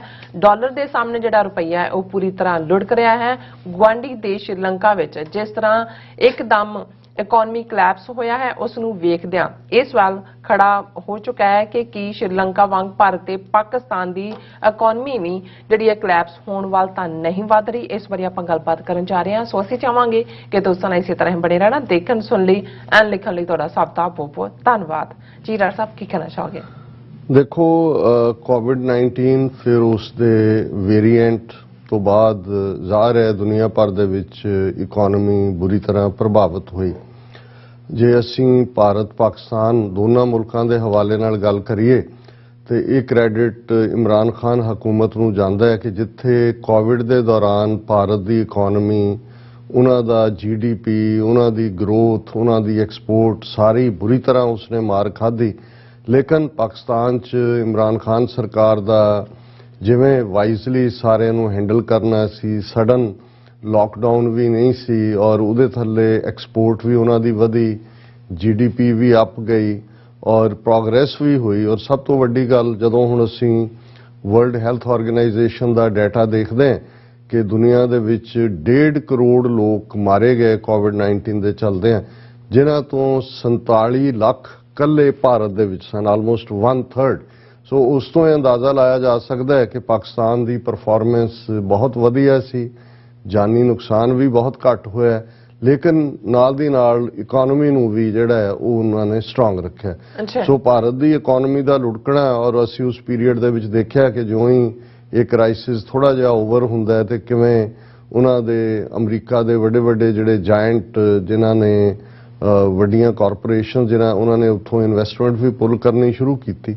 ਲੇਕਿਨ ਕਿਉਂਕਿ ਭਾਰਤ ਦੇ ਵਿੱਚ ਇੱਕ ਇਸ ਕਿਸਮ ਦਾ ਇਹ 4000 ਸਾਲ ਦਾ ਇਹਨਾਂ ਦਾ ਕੂੜ ਦਾ, ਝੂਠ ਦਾ ਇੱਕ ਲਬਾਦਾ ਪਾਉਣ ਦਾ ਔਰ ਉਸ ਝੂਠ ਨੂੰ ਵੇਚਣ ਦੀ ਇਹਨਾਂ ਨੂੰ ਇੰਨੀ ਕੁ ਮੁਹਾਰਤ ਹੈ ਕਿ ਉਹ ਕ੍ਰਾਈਸਿਸ ਸਾਹਮਣੇ ਆਉਂਦਾ ਨਜ਼ਰ ਨਹੀਂ ਆਉਂਦਾ। ਨਹੀਂ ਤਾਂ ਕਿਸੇ ਮੁਲਕ 'ਚ 47 ਲੱਖ ਲੋਕ ਮਰ ਗਏ ਹੋਣ ਤੇ ਪ੍ਰਾਈਮ ਮਿਨਿਸਟਰ ਜਿਹੜਾ ਉਹ ਖਲੋ ਕੇ ਯੂਪੀ ਦੇ ਵਿੱਚ ਉਹਦੀ ਆਦਿੱਤਿਆਨਾਥ ਦੀ ਪਿੱਠ ਠੋਕ ਰਿਹਾ ਹੋਏ ਕਿ ਜੀ ਯੋਗੀ ਜੀ ਨੇ ਬਹੁਤ ਅੱਛਾ ਕੰਮ, ਕੋਈ ਅਕਾਊਂਟੇਬਿਲਟੀ ਨਾ ਹੋਏ। ਸੋ ਇਸੇ ਤਰ੍ਹਾਂ ਜਿਹੜਾ ਜਿਹਨੂੰ ਕਹਿੰਦੇ ਨੇ ਬਰੇਵ ਫੇਸ ਤਾਂ ਇੰਡੀਆ ਨੇ ਪੁੱਟ ਕੀਤਾ ਕਿ ਜੀ ਇਹ ਅਸੀਂ ਜਿਹੜਾ ਹੈ ਉਹ ਬਹੁਤ ਸਾਡੀ ਵੱਡੀ ਇਕਨੋਮੀ, ਅਸੀਂ ਹਾਲਾਂ ਉਹਨਾਂ ਦੀ $2.5 ਟ੍ਰਿਲੀਅਨ ਤੋਂ ਵੀ ਘੱਟ ਥੱਲੇ ਚਲੀ ਗਈ, ਕਿੱਥੇ ਉਹ ਚੀਨ ਦੇ ਨਾਲ ਮੁਕਾਬਲਾ ਕਰਨ ਦੀ ਗੱਲ ਕਰਦੇ ਸੀ। ਪਰ ਦੂਸਰਾ ਕ੍ਰਾਈਸਿਸ ਜਿਹਨੇ ਉੱਪਰੋਂ ਥੱਲੀ ਅਜੇ ਕੋਵਿਡ 'ਚੋਂ ਦੁਨੀਆ ਨਹੀਂ ਸੀ ਉਭਰੀ ਔਰ ਉਹ ਯੂਕਰੇਨ ਦੇ ਉੱਤੇ ਰੂਸ ਦੇ ਹਮਲੇ ਦੇ ਨਾਲ, ਕਿਉਂਕਿ ਦੁਨੀਆ ਦੀ ਇਕਨੋਮੀ 'ਚ ਆਇਲ ਦਾ ਇੱਕ ਵੱਡਾ ਰੋਲ ਹੈ ਔਰ ਉਸ ਦੇ ਨਾਲ ਨਾਲ ਕਿਉਂਕਿ ਰਸ਼ੀਆ ਔਰ ਯੂਕਰੇਨ ਦੋਵੇਂ ਐਸੇ ਮੁਲਕ ਨੇ, ਯੂਕਰੇਨ ਖਾਸ ਤੌਰ ਤੇ ਉਹ ਸਾਰੇ 'ਚ ਜਿੱਥੇ ਕਿ ਫੂਡ ਉਹਦੇ 'ਚ ਵੀਟ ਵੀ ਹੈ ਔਰ ਦੂਸਰੀਆਂ ਫਸਲਾਂ ਵੀ ਨੇ, ਉਹ ਐਕਸਪੋਰਟ ਕਰਦਾ ਹੈ ਔਰ ਇਹ ਉਹਦੀ ਵੱਡੀ ਮਾਰਕੀਟ ਰਹੀ ਹੈ। ਸੋ ਜਦੋਂ ਇਹ ਜੰਗ ਦੇ ਵਿੱਚ ਸਾਰਾ ਕੁਝ ਹੀ ਉਥਲ-ਪੁਥਲ ਵਾਲਾ ਕੰਮ ਹੋਇਆ ਤੇ ਫੂਡ ਵੀ ਪ੍ਰਭਾਵਿਤ ਹੋਇਆ।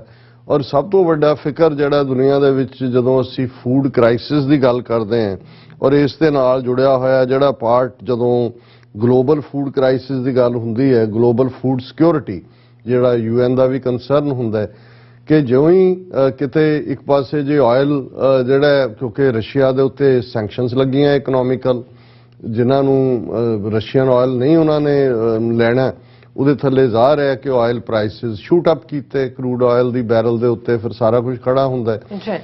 ਭਾਰਤ ਨੇ ਹਾਲਾਂ ਕੋਸ਼ਿਸ਼ ਕੀਤੀ ਉਹਨਾਂ ਸੈਂਕਸ਼ਨਸ ਤੋਂ ਨਿਕਲ ਕੇ ਵੀ ਸਬਸਿਡਾਈਜ਼ਡ ਆਇਲ ਜਿਹੜਾ ਸੀ ਰਸ਼ੀਆ ਦਾ ਉਹਨਾਂ ਨੇ ਖਰੀਦਿਆ, ਪਰ ਕਿਉਂਕਿ ਜੇ ਤੁਸੀਂ ਕੁੱਲ ਮਿਲਾ ਕੇ ਭਾਰਤ ਦਾ ਮਾਡਲ ਦੇਖੋ, ਔਰ ਅਸੀਂ ਪੰਜਾਬ ਦੇ ਹਵਾਲੇ ਨਾਲ ਸਾਨੂੰ ਵੀ ਥੋੜਾ ਬਹੁਤ ਸਮਝਣ ਦਾ ਮੌਕਾ ਬਣਿਆ ਜਦੋਂ ਇਹਨਾਂ ਨੇ 3 ਖੇਤੀ ਕਾਨੂੰਨ ਲਿਆਂਦੇ, ਔਰ ਪੰਜਾਬ ਦੇ ਵਿੱਚ ਜਿਸ ਕਿਸਮ ਦੇ ਅੰਬਾਨੀ ਅਡਾਨੀ ਦੇ ਸਾਈਲੋ ਔਰ ਉਹਨਾਂ ਦੇ ਵਿੱਚ ਕੀ ਹੈ, ਉਦੋਂ ਸਮਝ ਆਣੀ ਸ਼ੁਰੂ ਹੋਈ ਕਿ ਵੀ ਇਹਨਾਂ ਨੇ ਤਾਂ ਬਾਕੀ ਤਾਂ ਸਭ ਕੁਝ ਪ੍ਰਾਈਵੇਟਾਈਜ਼ ਕਰਨ ਦੇ ਨਾਂ ਥੱਲੇ ਅੰਬਾਨੀ ਅਡਾਨੀ ਪਤੰਜਲੀ ਦੇ ਹਵਾਲੇ ਕੀਤਾ, 에ਅਰਲਾਈਨ ਵੀ ਆਪਣੀ ਵੇਚਣ ਵਾਂਗ ਕਰ ਦਿੱਤੀ, ਰੇਲਵੇ ਵੀ ਔਰ ਦੂਸਰਾ ਵੀ ਕਿ ਈਵਨ ਜ਼ਮੀਨ ਵੀ ਇਹਨਾਂ ਦੇ ਹਵਾਲੇ ਕਰਨ ਦੀ ਲਾਈਨ ਹੈ, ਔਰ ਫੂਡ ਦੇ ਉੱਤੇ ਵੀ ਉਹਨਾਂ ਦਾ, ਕਿਉਂਕਿ ਜ਼ਾਹਰ ਹੈ ਮੁੱਢਲੀਆਂ ਲੋੜਾਂ ਤਾਂ ਇਨਸਾਨ ਦੀਆਂ ਫੂਡ ਨੇ, ਫੂਡ ਤੋਂ ਬਿਨਾਂ ਤਾਂ ਸਰਵਾਈਵਲ ਨਹੀਂ ਹੈ, ਵੀ ਉਹਦੇ ਤੇ ਵੀ ਇਹਨਾਂ ਦਾ ਹੀ ਜਿਹੜਾ ਫੁੱਲ ਕੰਟਰੋਲ ਇਹ ਵੱਡੇ ਅੰਬਾਨੀ ਅਡਾਨੀ ਪਤੰਜਲੀ ਘਰਾਣਿਆਂ ਦਾ। ਚਲੋ ਪੰਜਾਬ ਦੇ ਸਿੱਖ ਕਿਸਾਨੀ ਨੇ ਉਹਦਾ ਤਾਂ ਮੂੰਹ ਮੋੜਿਆ, ਲੇਕਿਨ ਅਸੀਂ ਹੁਣ ਦੇ ਪੀਰੀਅਡ 'ਚ ਦੇਖ ਰਹੇ ਹਾਂ, ਔਰ ਇਹ ਗੱਲ ਅਸੀਂ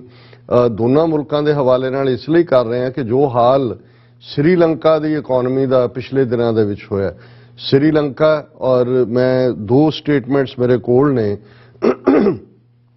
ਇੱਕ ਤਮਿਲਨਾਡੂ ਦੇ ਪ੍ਰੋਮੀਨੈਂਟ ਰੀਜਨਲ ਲੀਡਰ ਹੈ ਉਹਨਾਂ ਦੀ ਵੀ, ਔਰ ਦੂਸਰੀ ਮਹਿਬੂਬਾ ਮੁਫਤੀ, ਜਿਨ੍ਹਾਂ ਨੇ ਸ਼੍ਰੀਲੰਕਾ ਤੇ ਬੇਸਡ ਫਿਰ ਆਪਣੀਆਂ ਸਟੇਟਮੈਂਟਸ ਦਿੱਤੀਆਂ ਨੇ ਕਿ ਭਾਈ ਉੱਥੇ ਇਕਨੋਮੀ ਦਾ ਹੁਣ ਸ਼੍ਰੀਲੰਕਾ 'ਚ ਵੀ ਕਿਵੇਂ ਇੱਕ ਟੱਬਰ ਦਾ ਪੂਰਾ ਕੰਟਰੋਲ, ਰਾਜਾ ਪਸਕੇ ਉਹਦਾ ਭਰਾ ਪ੍ਰੈਜ਼ੀਡੈਂਟ, ਪ੍ਰਾਈਮ ਮਿਨਿਸਟਰ, ਖਜ਼ਾਨਾ ਮੰਤਰੀ, ਫੌਜੀ ਮੰਤਰੀ, ਸਾਰੇ ਟੱਬਰ ਨੇ ਔਰ ਪੂਰਾ ਲੁੱਟ ਖਸੁੱਟ ਪਾਈ ਹੋਈ ਸੀ ਉਹਨਾਂ ਨੇ, ਔਰ ਇਸਤੇਮਾਲ ਉਹਨਾਂ ਨੇ ਕੀਤਾ ਆਪਣੀ ਤਾਕਤ ਬਣਾਉਣ ਦੇ ਲਈ, ਵਧਾਉਣ ਦੇ ਲਈ ਨਫ਼ਰਤ ਨੂੰ, ਜਿਹੜੀ ਮੈਜੋਰਿਟੀ ਉਹਨਾਂ ਦੀ ਪਾਪੂਲੇਸ਼ਨ ਹੈ ਸਿਹਾਲ ਹੈ, ਔਰ ਪਹਿਲਾਂ ਉਹਨਾਂ ਨੇ ਤਮਿਲਾਂ ਨੂੰ ਮਾਰਜਨਲਾਈਜ਼ ਕੀਤਾ, ਤਮਿਲਾਂ ਦੀ ਪਰਸੀਕਿਊਸ਼ਨ ਜਿਹਨੂੰ UN ਨੇ ਜੈਨੋਸਾਈਡ ਮੰਨਿਆ, ਫਿਰ ਵਿਦਨ ਉਹਨਾਂ ਨੇ ਮੁਸਲਮਾਨਾਂ ਨੂੰ, ਮੁਸਲਮਾਨ ਆਬਾਦੀ ਭਾਵੇਂ ਸ਼੍ਰੀਲੰਕਾ 'ਚ 8.5-9% ਹੈ, ਪਰ ਉਹ ਕਿਉਂਕਿ ਸ਼੍ਰੀਲੰਕਾ ਦੇ ਮੁਸਲਮਾਨ ਜਿਹੜੇ ਨੇ ਉਹ ਕੋਈ ਇਨਵੇਡਰਸ ਦੇ ਹਮਲਿਆਂ ਤੋਂ ਬਾਅਦ ਮੁਸਲਮਾਨ ਨਹੀਂ ਬਣੇ, ਉਹ ਸਮੁੰਦਰ ਰਾਹੀਂ ਆਏ ਵਪਾਰੀ ਸੀ, ਮਿਡਲ ਈਸਟ 'ਚੋਂ ਆਏ, ਸੋ ਜੇ ਉਹਨਾਂ ਦੀ ਆਬਾਦੀ 8.5% ਹੈ ਤੇ ਉਹਨਾਂ ਦਾ ਸ਼੍ਰੀਲੰਕਾ ਦੀ ਇਕਨੋਮੀ 'ਚ 17-18% ਜਿਹੜਾ ਰੋਲ ਹੈ ਉਹ ਮੁਸਲਮਾਨਾਂ ਦਾ ਹੈ, ਜਾਂ ਉਹ ਇਕਨੋਮਿਕਲੀ ਬੜੇ ਖੁਸ਼ਹਾਲ ਨੇ।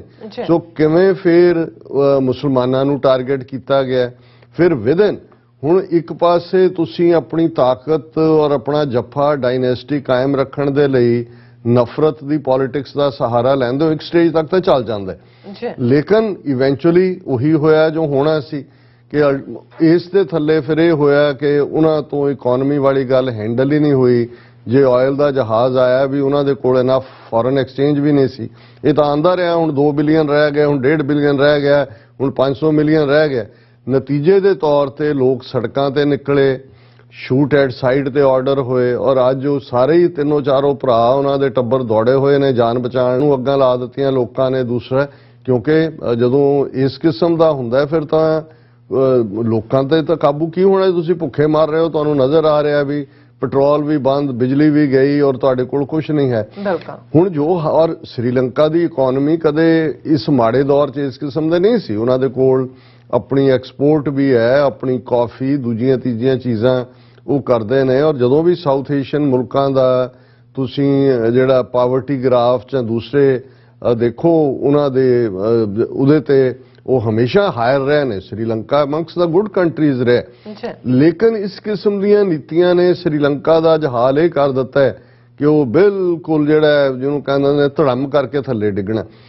ਹੁਣ ਜੋ ਭਾਰਤ ਦੇ ਵਿੱਚ ਚੱਲ ਰਿਹਾ, ਬੇਸ਼ੱਕ ਉਹਨਾਂ ਦੇ ਕੋਲ ਆਪਣਾ ਫੋਰਨ ਐਕਸਚੇਂਜ ਰਿਜ਼ਰਵ ਔਰ ਉਹਦੇ ਦੇ ਨਾਂ ਥੱਲੇ ਅੰਦਰੂਨੀ ਪਿਕਚਰ ਤਾਂ ਸਾਹਮਣੇ ਨਹੀਂ ਆ ਰਹੀ, ਲੇਕਿਨ ਇੱਕਦਮ ਇਹ ਸਾਹਮਣੇ ਆਇਆ ਜਦੋਂ ਇਹ ਗੱਲ ਸਾਹਮਣੇ ਆਈ ਕਿ ਜੀ ਇਸ ਵਾਰ ਕਿਉਂਕਿ ਰਸ਼ੀਆ ਔਰ ਯੂਕਰੇਨ ਦੀ ਜਿਹੜੀ ਕਣਕ ਹੈ ਉਹ ਮਿਡਲ ਈਸਟ ਜਾਂ ਅਫਰੀਕਾ ਜਾਂ ਦੂਸਰੀ ਯੂਰਪੀਅਨ ਈਵਨ ਮਾਰਕੀਟ ਤੱਕ ਨਹੀਂ ਪਹੁੰਚ ਸਕੇਗੀ, ਇੰਡੀਅਨ ਵੀਟ ਦੇ ਜਿਹੜੇ ਆ ਐਕਸਪੋਰਟ ਦੇ ਚਾਂਸਸ ਬਣਦੇ ਜਾ ਰਹੇ ਨੇ। ਜਿੰਨੇ ਵੱਡੇ ਲਾਲੇ ਵਪਾਰੀ ਬਣੀਏ ਜਿਹੜੇ ਇਹਨਾਂ ਨੇ ਜਿਨ੍ਹਾਂ ਨੂੰ ਪੈਟਰਨਾਈਜ਼ ਕੀਤਾ, ਉਹਨਾਂ ਨੇ ਸਟੋਰ ਕਰਨਾ ਸ਼ੁਰੂ ਕਰ ਦਿੱਤਾ ਅੱਜ ਤੋਂ 4-5 ਮਹੀਨੇ ਪਹਿਲਾਂ ਕਣਕ ਦੂਜੀ ਸਾਰੀ। ਨਤੀਜੇ ਦੇ ਤੌਰ ਤੇ ਡੋਮੈਸਟਿਕ ਮਾਰਕੀਟ ਦੇ ਵਿੱਚ ਇੱਕਦਮ ਜਿਹੜੀਆਂ ਪੈਟਰੋਲ ਦੀਆਂ ਕੀਮਤਾਂ ਤਾਂ ਵਧੀਆਂ ਹੀ ਵਧੀਆਂ, ਕਣਕ, ਫੂਡ, ਦੂਜੇ ਤੀਜੇ ਉਹ ਇੱਕਦਮ ਸ਼ੂਟ ਅਪ ਹੋਇਆ। ਸੋ ਪਹਿਲਾਂ ਮੈਂ ਉਸ ਖਬਰ ਦੀ ਗੱਲ ਕਰਾਂਗਾ, ਔਰ ਅੱਜ ਦੇ ਉਹਨਾਂ ਦੇ ਮੀਡੀਆ ਦੀ ਪ੍ਰੋਮੀਨੈਂਟ ਖਬਰ ਹੈ, powered by crude oil and food products wholesale inflation at 9-year high. In the WPI basket, the index for the fuel and power group was 2.8% higher in April compared to March. और ਹੁਣ ਹੋਇਆ ਇਹ ਹੈ ਕਿ ਵੀ ਜਿਹੜਾ ਰੁਪਈਆ ਹੈ ਭਾਰਤ ਦਾ ਔਰ ਪਾਕਿਸਤਾਨ ਦਾ ਵੈਸੇ ਹੀ ਕ੍ਰਾਈਸਿਸ ਚ ਉਹਦਾ ਵੀ ਮੈਂ ਜ਼ਿਕਰ ਕਰਾਂਗਾ। ਅੱਛਾ, ਇਸ ਵੇਲੇ $1 ਦੇ ਮੁਕਾਬਲੇ ਇੰਡੀਅਨ ਰੂਪੀ ਆਲਮੋਸਟ 78 ਰੁਪਏ ਦੇ ਉੱਤੇ ਆ ਗਿਆ ਔਰ ਹੋਰ ਥੱਲੇ ਜਾਏਗਾ। ਹੁਣ ਰਿਜ਼ਰਵ ਬੈਂਕ ਵੱਲ ਦੇਖ ਰਹੇ ਨੇ ਕਿ ਭਾਈ ਇਹ ਕੀ ਕੀਤਾ, ਕਿਉਂਕਿ ਡਾਲਰ ਸਟਰੋਂਗ ਹੋਇਆ ਔਰ ਇਸ ਸਾਰੇ ਦੇ ਚੱਲਦੇ ਆ ਉਹਨਾਂ ਦਾ ਇਹ ਕਹਿਣਾ ਹੈ ਕਿ ਭਾਈ ਇਹ ਇੰਨੀ ਤੇਜ਼ੀ ਨਾਲ wholesale price index inflation rose to a record high of 15.8%।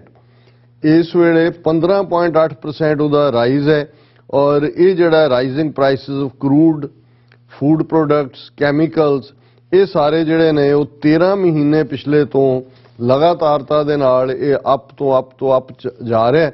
The high rate of inflation in April was primarily due to rise in prices of mineral oils, basic metals, crude petroleum, natural gas, food articles and non-food articles, food products, chemicals, chemical products। ਇਹ ਸਾਰੇ ਹੀ commerce ministry ਦੀ statement ਕਹਿ ਰਹੀ ਹੈ ਔਰ ਇਹ ਸਾਰੇ ਦੇ ਚੱਲਦੇ ਆ ਈਵਨ ਚਾਈਨਾ ਦੇ ਵਿੱਚ, ਕਿਉਂਕਿ ਥੋੜੀ ਜਿਹੀ ਇਸ ਨੂੰ ਲੈ ਕੇ ਅਨਸਰਟਨਟੀ ਆ ਔਰ ਇਹ ਭਾਰਤ ਜਿਹੜਾ ਹੈ ਇਸ ਪਾਸੇ ਵੱਲ ਵੱਧ ਰਿਹਾ। ਹੁਣ ਦੂਸਰਾ ਪੱਖ, ਕਿਉਂਕਿ ਇੰਡੀਆ ਨੇ ਪਹਿਲਾਂ ਤਾਂ ਇਹ ਦੇਖਿਆ ਕਿ ਜੀ ਇਸ ਵਾਰ ਸਾਡਾ ਮੌਕਾ ਹੈ, ਅਸੀਂ ਵੀਟ ਚੋਂ ਜਿਹੜੀ ਉਹਨਾਂ ਨੇ ਫੂਡ ਕਾਰਪੋਰੇਸ਼ਨ ਦੂਜਿਆਂ ਨੇ ਆਪਣੇ ਸਟੋਰ 'ਚ ਰੱਖੀ ਐਕਸਪੋਰਟ ਕਰਾਂਗੇ। ਜਿਹੜਾ ਲਾਲਾ ਹੈ ਬਾਣੀਆ ਹੈ ਉਹਨਾਂ ਦਾ, ਜਿਹਨੇ ਪਹਿਲਾਂ ਹੀ ਕਣਕ ਸਟੋਰ ਕਰ ਲਈ, ਉਹਨਾਂ ਨੂੰ ਲੱਗਾ ਕਿ ਜੀ ਇੰਟਰਨੈਸ਼ਨਲ ਮਾਰਕੀਟ 'ਚ ਜਿਹੜਾ ਮਨਮਰਜ਼ੀ ਦੇ ਭਾਵਾਂ 'ਚ ਵੇਚਾਂਗੇ।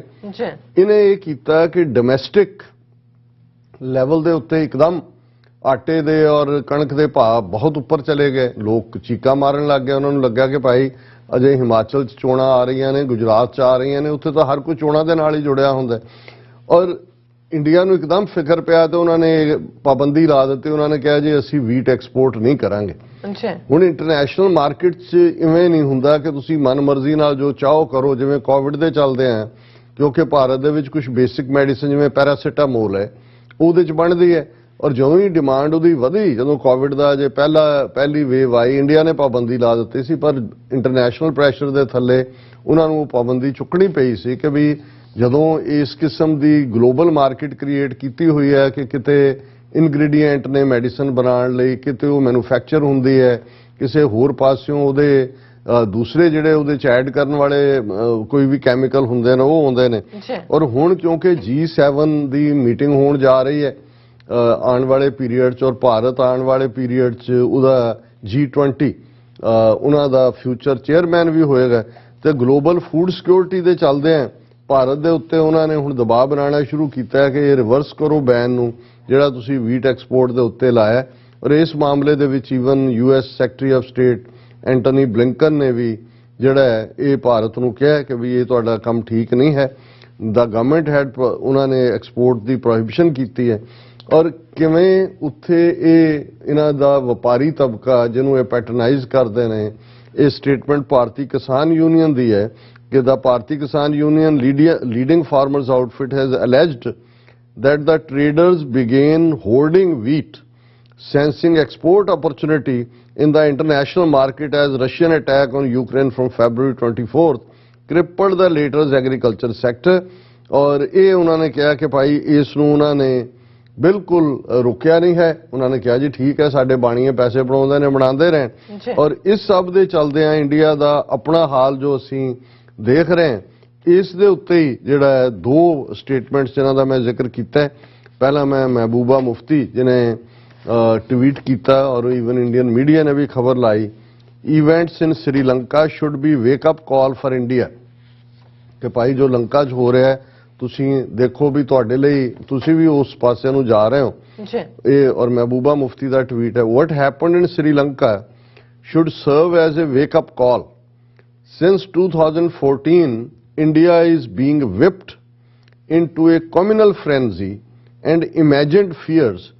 It is treading the same path of hyper-nationalism and religious majoritarianism, all at the cost of disrupting social cohesion and economic security. बिल्कुल बड़ी वाइज स्टेटमेंट है। उन्होंने कहा भी जो श्रीलंका च हो रहा है ये भारत नूं जगाउण लई काफ़ी होना चाहिए कि 2014 तो जदों मोदी प्राइम मिनिस्टर बने उन्होंने भारत दे विच फिरकू नफरत, फिरकू भड़काहट और वो डर जिवें कि जी मुसलमानों की आबादी इन्नी क वध जाएगी, ये फलाना इवें ये है भी लोगों तुसीं एक डर पैदा कर रहे हो कि यही हाइपर नैशनलिज्म का और तुहाडे कोल मजहबी मैजोरिटी हैगी है, तुसीं उहदा इस्तेमाल करके लोकां नूं वंड रहे हो। इहदे नाल तुसीं समाज दा ताना बाना भी खराब कर रहे हो और इन्हें सब ने इकोनॉमिक सिक्योरिटी नूं भी प्रभावित कीता।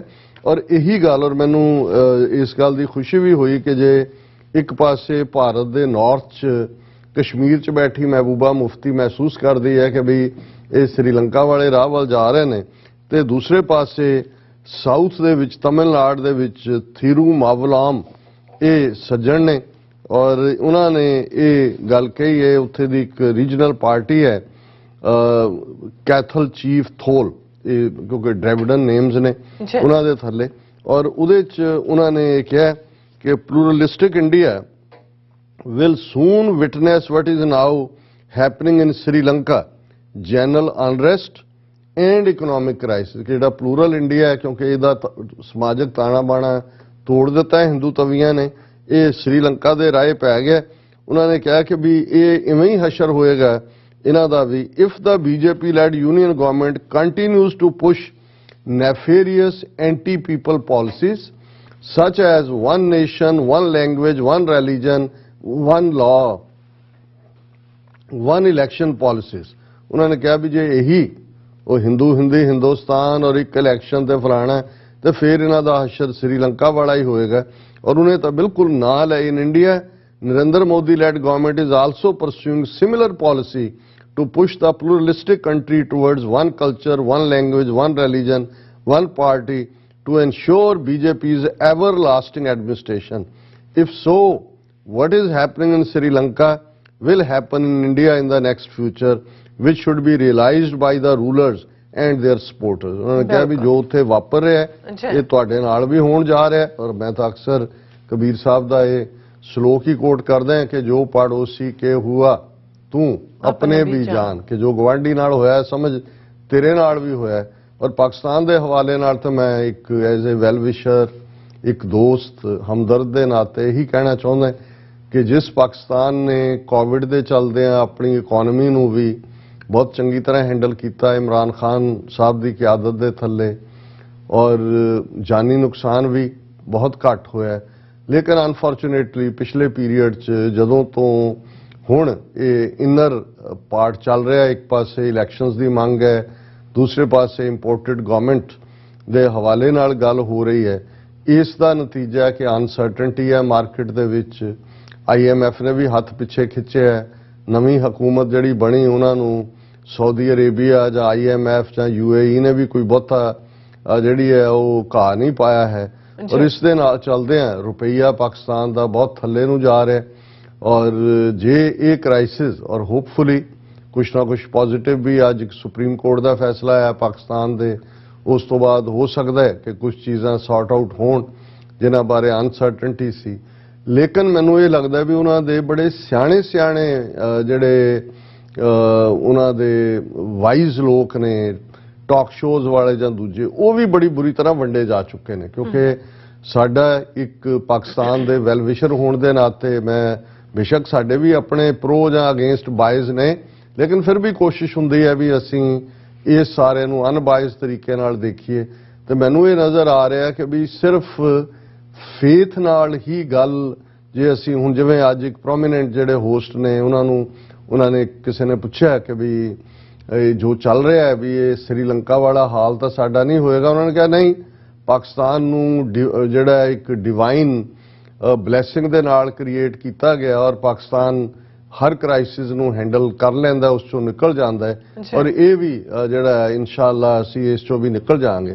चलो ये होप तो बहुत चंगी गल है, फेथ के उत्ते बेस्ड है, पर जे ग्राउंड के उत्ते चीज़ां स्लिप हो रही होण और तुसीं उन्हां दा जिहड़ा उहदी रोकथाम दे लई नहीं सिर्फ तुसीं एक नुकते दे उत्ते ही जिहड़ा वो सोसाइटी टोटली पोलराइज होकर बैठी होए ਤਾਂ ਫਿਰ ਇਹ ਮੈਂ ਕੋਟ ਕਰਨਾ ਚਾਹੁੰਦਾ, ਸਰ ਕਪੂਰ ਸਿੰਘ ਹੋਰਾਂ ਨੇ ਸਿੱਖ ਕੌਮ ਨੂੰ ਇਹ ਜਿਹੜਾ ਵਾਰਨ ਕੀਤਾ ਸੀ। ਉਹਨਾਂ ਨੇ ਕਿਹਾ ਕਿ ਵੀ ਸਾਨੂੰ ਇਸ ਭੁਲੇਖੇ 'ਚ ਨਹੀਂ ਰਹਿਣਾ ਚਾਹੀਦਾ ਕਿ ਅਸੀਂ ਅਜਿੱਤ ਹੈ, ਅਸੀਂ ਬੀਤੇ 'ਚ ਇਹ ਜਿੱਤਿਆ, ਬੀਤੇ 'ਚ ਉਹ ਜਿੱਤਿਆ, ਕਿ ਜਿਹੜੀਆਂ ਕੌਮਾਂ ਸਮੇਂ ਦੇ ਹਾਣ ਦੀਆਂ ਨਹੀਂ ਹੁੰਦੀਆਂ, ਸਮੇਂ ਦੇ ਕ੍ਰਾਈਸਿਸ ਦੇ ਸਾਹਮਣੇ ਇੱਕ ਬਰਾਬਰ ਹੱਲ ਲੈ ਕੇ ਨਹੀਂ ਖਲੋਂਦੀਆਂ, ਇਤਿਹਾਸ ਉਹ ਕਹਿੰਦੇ ਸੀ ਕਿ ਬੜਾ ਜ਼ਾਬਰ ਹੈ, ਬੜਾ ਜ਼ਾਲਮ ਹੈ, ਉਹ ਕਿਸੇ ਦਾ ਲਿਹਾਜ਼ ਨਹੀਂ ਕਰਦਾ।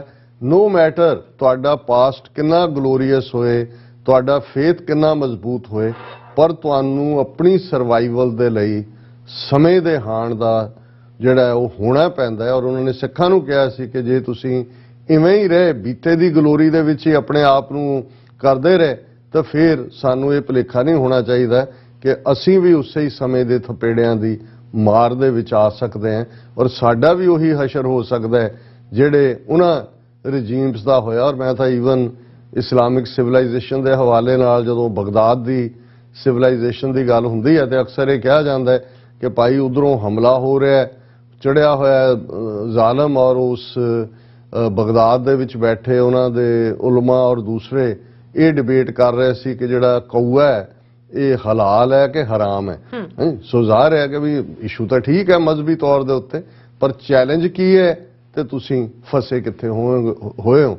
ਸੋ ਅਸੀਂ ਤਾਂ ਇਹ ਇੱਕ ਪਿਆਰ ਭਰਿਆ ਇਹ ਇੱਕ ਮਸ਼ਵਰਾ ਹੀ ਦੇ ਸਕਦੇ ਹਾਂ, ਭਾਵੇਂ ਥੋੜਾ ਤਲਖ ਵੀ ਹੋਏ, ਲੇਕਿਨ ਅਸੀਂ ਵੈਲ ਵਿਸ਼ਰ हैं और ਅਸੀਂ ਚਾਹੁੰਦੇ ਹਾਂ ਔਰ ਫੇਥ ਕਰਦੇ ਹਾਂ ਕਿ ਪਾਕਿਸਤਾਨ ਇਸ ਚੋਂ ਨਿਕਲੇ, ਪਰ ਨਫ਼ਰਤਾਂ ਘਟਾਉਣ ਦੀ ਲੋੜ। ਜੀ ਡਾਕਟਰ ਸਾਹਿਬ ਤੁਹਾਡਾ ਬਹੁਤ ਬਹੁਤ ਸ਼ੁਕਰੀਆ। ਸਾਥ ਲੈਣੇ ਬ੍ਰੇਕ ਵਿਊਅਰਸ ਤੁਸੀਂ ਸਾਨੂੰ ਇਸੇ ਤਰ੍ਹਾਂ ਬਣੇ ਰਹਿਣਾ, ਮਿਲਦੇ ਹਾਂ ਛੋਟੇ ਜਿਹੇ ਬ੍ਰੇਕ ਤੋਂ ਬਾਅਦ।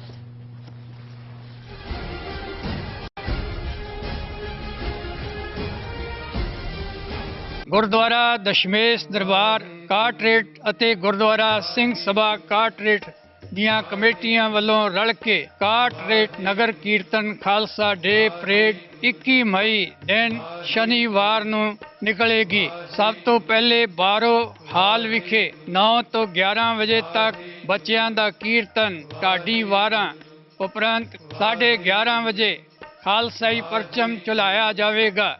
ਉਸ ਤੋਂ ਉਪਰੰਤ ਸ੍ਰੀ ਗੁਰੂ ਗ੍ਰੰਥ ਸਾਹਿਬ ਜੀ ਦੀ ਤਾਬਿਆ ਪੰਜ ਪਿਆਰਿਆਂ ਦੀ ਅਗਵਾਈ ਵਿੱਚ ਨਗਰ ਕੀਰਤਨ ਆਰੰਭ ਹੋ ਕੇ ਕਾਟਰੇਟ ਪਾਰਕ ਵਿਖੇ ਪਹੁੰਚੇਗਾ, ਜਿੱਥੇ ਢਾਡੀ ਵਾਰਾਂ ਤੇ ਲੋਕਲ ਲੀਡਰਸ਼ਿਪ ਆਪਣੇ ਵਿਚਾਰ ਸੰਗਤਾਂ ਦੇ ਸਾਹਮਣੇ ਪੇਸ਼ ਕਰਨਗੇ। ਸਮੂਹ ਸੰਗਤਾਂ ਨੂੰ ਬੇਨਤੀ ਕੀਤੀ ਜਾਂਦੀ ਹੈ ਕਿ ਬੀਬੀਆਂ ਕੇਸਰੀ ਚੁੰਨੀਆਂ ਦੁਪੱਟੇ ਅਤੇ ਸਿੰਘ ਕੇਸਰੀ ਦਸਤਾਰਾਂ ਸਜਾ ਕੇ ਹੋਮ ਹਮਾ ਕੇ ਇਸ ਪਰੇਡ ਵਿੱਚ ਸ਼ਾਮਲ ਹੋਵੋ। ਗੁਰਦੁਆਰਾ ਸਿੱਖ ਕਲਚਰਲ ਸੁਸਾਇਟੀ ਨਿਊਯਾਰਕ ਵਿਖੇ ਧਾਰਮਿਕ ਜਥੇਬੰਦੀਆਂ ਦੇ ਸਹਿਯੋਗ ਨਾਲ ਸੰਤ ਪ੍ਰੇਮ ਸਿੰਘ ਜੀ ਮੁਰਾਲੇ ਵਾਲਿਆਂ ਦੀ 72ਵੀਂ ਬਰਸੀ ਹਰ ਸਾਲ ਦੀ ਤਰ੍ਹਾਂ ਬੜੇ ਆਦਰ ਸਤਿਕਾਰ ਅਤੇ ਸ਼ਰਧਾ ਭਾਵਨਾ ਸਹਿਤ 29 ਮਈ ਦਿਨ ਐਤਵਾਰ ਨੂੰ ਮਨਾਈ ਜਾ ਰਹੀ ਹੈ। ਅੰਮ੍ਰਿਤ ਵੇਲੇ ਤੋਂ ਲੈ ਕੇ ਦਿਨ ਭਰ ਦੇ ਦੀਵਾਨ ਸਜਾਏ ਜਾਣਗੇ। ਆਪ ਸਭ ਨੂੰ ਇਸ ਸਮਾਗਮ ਮੌਕੇ ਸਮੁੱਚੇ ਪਰਿਵਾਰ ਸਮੇਤ ਹਾਜ਼ਰੀ ਭਰਨ ਦੀ ਬੇਨਤੀ ਕੀਤੀ ਜਾਂਦੀ ਹੈ। ਵਧੇਰੇ ਜਾਣਕਾਰੀ ਲਈ ਤੁਸੀਂ ਹੇਠ ਦਿੱਤੇ ਨੰਬਰਾਂ ਤੇ ਸੰਪਰਕ ਕਰ ਸਕਦੇ ਹੋ।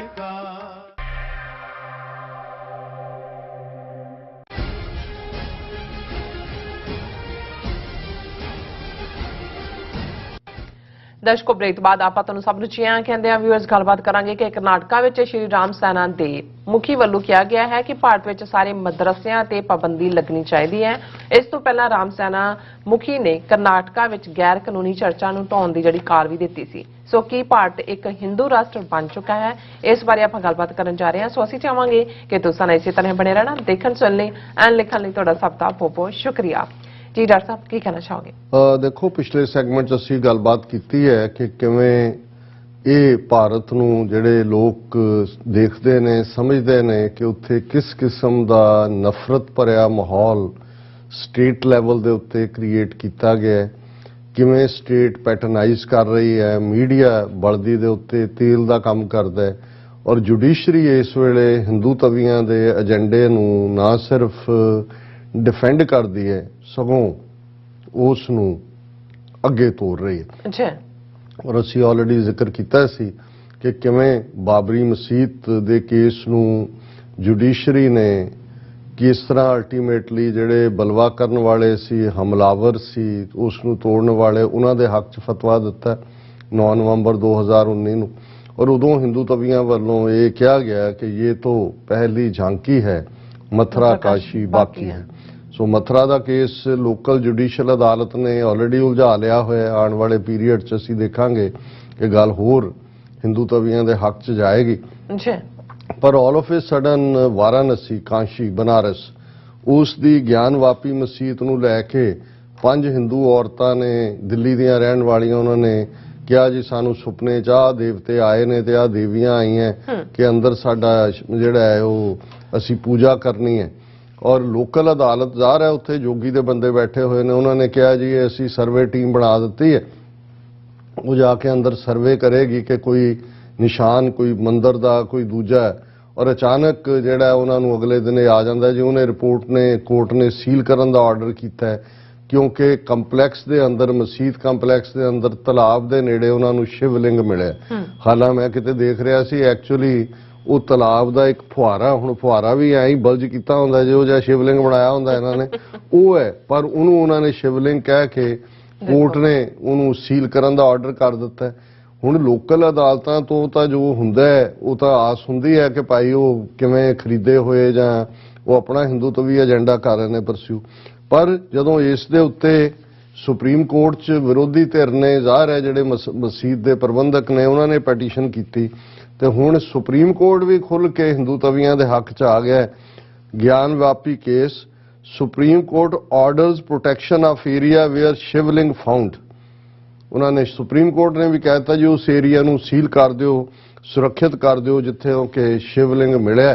सो ज़ाहिर है कि जिवें यही काम अदालतां ने बाबरी मसीत दे वेले कीता सी। पहला उन्होंने कहा जी अच्छा सबूत चाहिए ने, ASI आ गई आर्कियोलॉजिकल सर्वे ऑफ इंडिया, खोदो जी थलों मूर्तियां निकल आई हैं, जिथे मर्जी मूर्तियां रख दो उतों चुक लो, रात नूं रख दो, सवेरे कढ़ लो, अदालत च हो गया जी मूर्तियां मिल पईयां।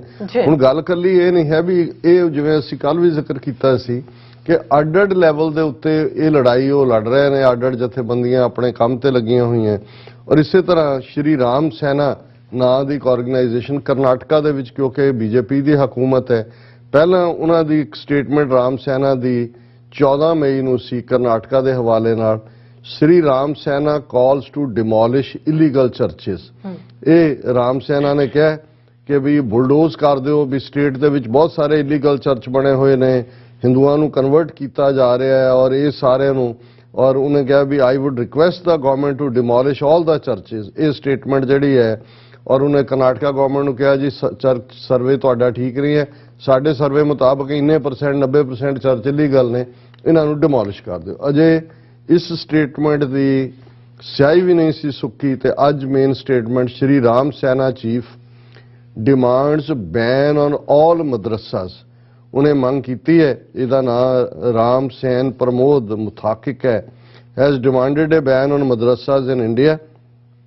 He said that national anthem is not sung and no rule or regulation is followed in madrasas despite grants being provided by the government। कि जी ग्रांटा गवर्नमेंट दिंदी है, उत्थे कोई नेशनल एंथम नहीं है, उत्थे कोई भारत माता की जय नहीं करता, इसलिए Hindu tax payers money is being wasted on madrasa education in the country. कि जी साडी हिंदुओं की टैक्स पेयर मनी है। और उन्होंने कहा जे बंद ना कीते we will launch an active campaign against madrasas if the premises are not banned।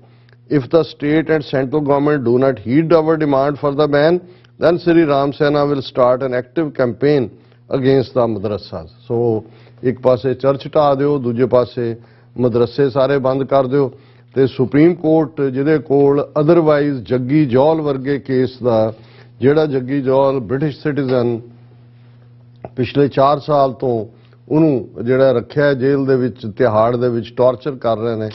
और क्योंकि पिछले वीक असी प्रोग्राम नहीं सी कर सके और पिछले हफ्ते ये रिपोर्ट सी यूनाइटेड नेशनस का जिहड़ा ग्रुप है सारे दे उत्ते अगेंस्ट आर्बिट्रेरी अरेस्ट, उन्हां दी रिपोर्ट सी जिहड़ी BBC ने मेन खबर बना के छापी सी।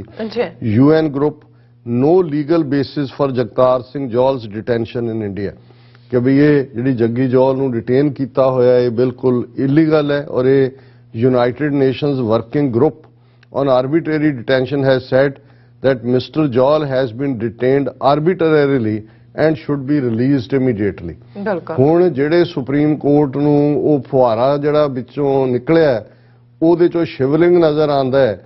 ਸੁਪਰੀਮ ਕੋਰਟ ਨੂੰ ਉਸੇ ਹੀ ਦਿੱਲੀ ਸ਼ਹਿਰ ਦੀ ਤਿਹਾੜ ਜੇਲ੍ਹ 'ਚ ਬ੍ਰਿਟਿਸ਼ ਸਿਟੀਜ਼ਨ 4 ਸਾਲ ਤੋਂ ਜਿਹਨੂੰ ਟਾਰਚਰ ਕੀਤਾ ਗਿਆ, ਔਰ ਇਹ ਯੂਨਾਈਟਿਡ ਨੇਸ਼ਨਸ ਦੀ ਬਾਡੀ ਕਹਿ ਰਹੀ ਹੈ ਕਿ ਆਰਬਿਟਰੀ ਡਿਟੈਂਸ਼ਨ ਹੈ, ਉਹ ਨਜ਼ਰ ਨਹੀਂ ਆਉਂਦੀ।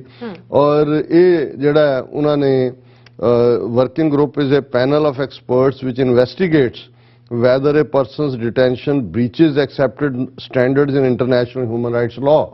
ਇਹ ਜਿਹੜਾ ਯੂਐਨ ਦਾ ਗਰੁੱਪ ਹੈ, ਇਹਨੇ ਕਿਹਾ ਵੀ ਇੰਡੀਆ ਨੇ ਸਾਰੇ ਹੀ ਜਿਹੜੇ ਇਸ ਦੇ ਉੱਤੇ ਕਲੌਜ਼ ਨੇ ਇੰਟਰਨੈਸ਼ਨਲ ਜਿਹੜੇ ਨੇ ਹਿਊਮਨ ਰਾਈਟਸ ਲਾਅ ਦੇ, ਉਹਨਾਂ ਨੂੰ ਵਾਇਓਲੇਟ ਕੀਤਾ ਹੈ। ਔਰ ਇਹਨੇ ਡੈਮਨਿੰਗ new finding on the case, it stated that there had been violations of international human rights norms and standards in the arrest and detention of Mr. Jol, as well as multiple violations of his right to a fair trial। कि ਉਹਦਾ ਕੋਈ trial fair नहीं हो रहा है। गिरफ्तारियां दे वेले भी सारे international norms ਦੀਆਂ ਧੱਜੀਆਂ ਉਡਾਈਆਂ ਗਈਆਂ। It called on Indian government to take urgent action to ensure the immediate unconditional release of Mr. Jol। ਕਿ ਭਾਈ ਉਹਨੂੰ ਬਿਨਾਂ ਕੰਡੀਸ਼ਨ ਦੇ ਜਿਹੜਾ ਉਹ ਰਿਲੀਜ਼ ਕੀਤਾ ਜਾਏ, ਕੱਲਾ ਰਿਲੀਜ਼ ਹੀ ਨਹੀਂ, and accord him an enforceable right to compensation and other reparations in accordance with international law. ਕਿ ਜਿਹੜਾ 4 ਸਾਲ ਤੋਂ ਉਹਦੇ ਨਾਲ ਵਾਪਰਿਆ ਉਸ ਦੇ ਲਈ ਤੁਸੀਂ ਜ਼ਿੰਮੇਵਾਰ ਹੋ, ਉਹਨਾਂ ਨੂੰ ਕੰਪਨਸੇਸ਼ਨ ਦਿੱਤਾ ਜਾਏ ਔਰ ਉਸ ਦੀ ਫੌਰਨ ਰਿਲੀਜ਼ ਕੀਤੀ ਜਾਏ।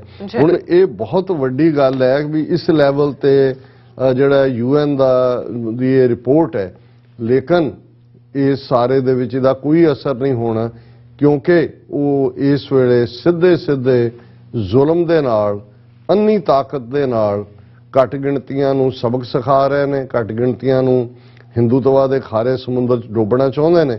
ਔਰ ਜੱਗੀ ਜੌਲ ਦਾ ਕੇਸ ਇੱਕ ਟਿਪੀਕਲ ਕੇਸ ਹੈ ਕਿ ਜਿਹਦੇ 'ਚ ਉਹ ਵਿਆਹ ਕਰਾਉਣ ਲਈ ਜਾਂਦਾ ਹੈ, ਕੁਝ ਹਫ਼ਤੇ ਬਾਅਦ ਆਪਣੀ ਸਿੰਘਣੀ ਦੇ ਨਾਲ ਉਹ ਸ਼ਾਪਿੰਗ ਕਰ ਰਿਹਾ, ਉਹਨੂੰ ਚੁੱਕ ਲਿਆ ਜਾਂਦਾ ਹੈ, ਉਹਦੇ ਤੇ ਝੂਠੇ ਕੇਸ ਪਾਏ ਜਾਂਦੇ ਨੇ। 4 ਸਾਲ ਬੀਤਣ ਦੇ ਬਾਵਜੂਦ, ਇਹਦੇ ਬਾਵਜੂਦ ਕਿ 100+ ਮੈਂਬਰਸ ਪਾਰਲੀਮੈਂਟ ਨੇ ਲਿਖਿਆ, ਹੁਣ ਯੂਐਨ ਦੇ ਇਸ ਗਰੁੱਪ ਨੇ ਵੀ ਇਹ ਕਿਹਾ ਕਿ ਭਾਈ ਆਰਬਿਟਰੇਰਲੀ ਉਹਦੀ ਅਰੈਸਟ ਹੈ, ਉਹਨੂੰ ਰਿਲੀਜ਼ ਕਰੋ ਫੌਰਨ ਔਰ ਉਸ ਨੂੰ ਕੰਪਨਸੇਸ਼ਨ ਦਿਓ ਜੋ ਤੁਸੀਂ ਕੰਮ ਕੀਤਾ। ਲੇਕਿਨ ਕਿਸੇ ਨੇ ਇਹ ਸੁਣਵਾਈ ਨਹੀਂ ਕਰਨੀ ਹੈ ਕਿਉਂਕਿ ਸਟੇਟ ਜ਼ੁਲਮ ਦੇ ਉੱਤੇ ਉਤਾਰੂ ਹੈ। ਔਰ ਯੂਕੇ ਦਾ ਪ੍ਰਾਈਮ ਮਿਨਿਸਟਰ ਬੋਰਿਸ ਜੌਨਸਨ ਉਹ ਤਾਂ ਉੱਥੇ ਜਾ ਕੇ ਮੋਦੀ ਦਾ ਗੁਣ ਗਾਇਨ ਕਰ ਰਿਹਾ। ਅਦਰਵਾਈਜ਼ ਜੇ ਕੋਈ ਗੈਰਤਮੰਦ ਮੁਲਕ ਹੁੰਦਾ ਹੈ, ਉਹਦਾ ਸ਼ਹਿਰੀ ਤੇ ਹੁੰਦਾ ਕਿ ਜੀ ਮੇਰਾ ਆਵਾਂਗਾ ਹੀ ਉੱਥੇ ਤਾਂ ਕਿ ਮੇਰੇ ਮੁਲਕ ਦੇ ਸਿਟੀਜ਼ਨ ਨੂੰ ਜਿਹਨੂੰ ਤੁਸੀਂ ਗੈਰ ਕਾਨੂੰਨੀ ਤਰੀਕੇ ਨਾਲ ਇੰਟਰਨੈਸ਼ਨਲ ਲਾਅ ਨੂੰ ਵਾਇਓਲੇਟ ਕਰਦੇ ਅਰੈਸਟ ਕੀਤਾ ਹੋਇਆ, ਉਹਨੂੰ ਤੁਸੀਂ ਛੱਡੋ। ਪਰ ਇਹ ਤਾਂ ਸਾਰੇ ਹੀ ਕੰਟਰੀ ਆਫ ਸ਼ਾਪਕੀਪਰਸ ਤੇ ਚੋਰ ਤੇ ਕੁੱਤੀ ਜਿਹੜੇ ਨੇ ਉਹ ਰਲੇ ਹੋਏ ਨੇ। ਜੀ ਡਾਕਟਰ ਸਾਹਿਬ ਤੁਹਾਡਾ ਬਹੁਤ ਬਹੁਤ ਧੰਨਵਾਦ। ਸਾਥ ਲੈਣੇ ਬ੍ਰੇਕ ਵਿਊਅਰਸ ਤੁਸੀਂ ਇਸੇ ਤਰ੍ਹਾਂ ਬਣੇ ਰਹਿਣਾ। ਮਿਲਦੇ ਹਾਂ ਆਫਟਰ ਦਿਸ ਸ਼ਾਰਟ ਬ੍ਰੇਕ।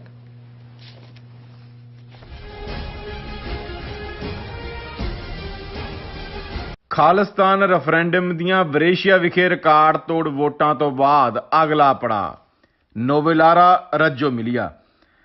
22 ਮਈ ਦਿਨ ਐਤਵਾਰ ਨੂੰ ਵੋਟਾਂ ਗੁਰਦੁਆਰਾ ਸਿੰਘ ਸਭਾ ਨੋਵੇਲਾਰਾ ਵਿਖੇ ਸਵੇਰੇ 9 ਵਜੇ ਤੋਂ ਲੈ ਕੇ ਸ਼ਾਮ ਦੇ 5 ਵਜੇ ਤੱਕ ਪੈਣਗੀਆਂ।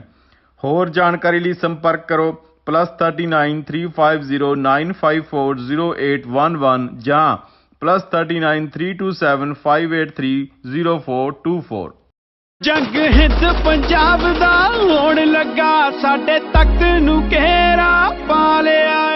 ਸ਼ਹੀਦਾਂ ਦੇ ਸਿਰਤਾਜ ਗੁਰੂ ਅਰਜਨ ਦੇਵ ਜੀ ਦੇ ਸ਼ਹੀਦੀ ਦਿਹਾੜੇ ਅਤੇ 1984 ਦੇ ਸ਼ਹੀਦਾਂ ਦੀ ਯਾਦ ਵਿੱਚ 4 ਜੂਨ 2022 ਨੂੰ ਕੈਲੀਫੋਰਨੀਆ ਦੇ ਸੈਨ ਫਰਾਂਸਿਸਕੋ ਵਿੱਚ ਫਰੀडम ਮਾਰਚ ਕੱਢਿਆ ਜਾ ਰਿਹਾ ਹੈ। ਪੀਰ ਵਾਲੇ ਦੇ ਮੁਖੀ ਪਰ ਸਿੰਘਾਂ ਨੇ ਮੱਥਾ ਹਿੰਦ ਦੀ ਫੌਜ ਨਾਲ ਲਾ ਲਿਆ ਏ। ਇਹ ਫਰੀडम ਮਾਰਚ 4 ਜੂਨ ਨੂੰ ਸਵੇਰੇ 10 ਵਜੇ ਤੋਂ 36 2nd ਸਟਰੀਟ ਸੈਨ ਫਰਾਂਸਿਸਕੋ ਤੋਂ ਸ਼ੁਰੂ ਹੋ ਕੇ ਸਿਵਿਕ ਸੈਂਟਰ ਪਲਾਜ਼ਾ ਤੇ ਸਮਾਪਤ ਹੋਵੇਗਾ। ਆਓ ਗੁਰੂ ਪਿਆਰੇ ਸਿੰਘਾਂ ਦੀ ਸ਼ਹਾਦਤ ਨੂੰ ਇਕੱਠੇ ਹੋ ਕੇ ਯਾਦ ਕਰੀਏ। ਜੰਗ ਹਿੰਦ ਪੰਜਾਬ ਦਾ ਹੋਣ ਲੱਗਾ, ਸਾਡੇ ਤਖਤ ਨੂੰ ਘੇਰਾ ਪਾ ਲਿਆ ਏ।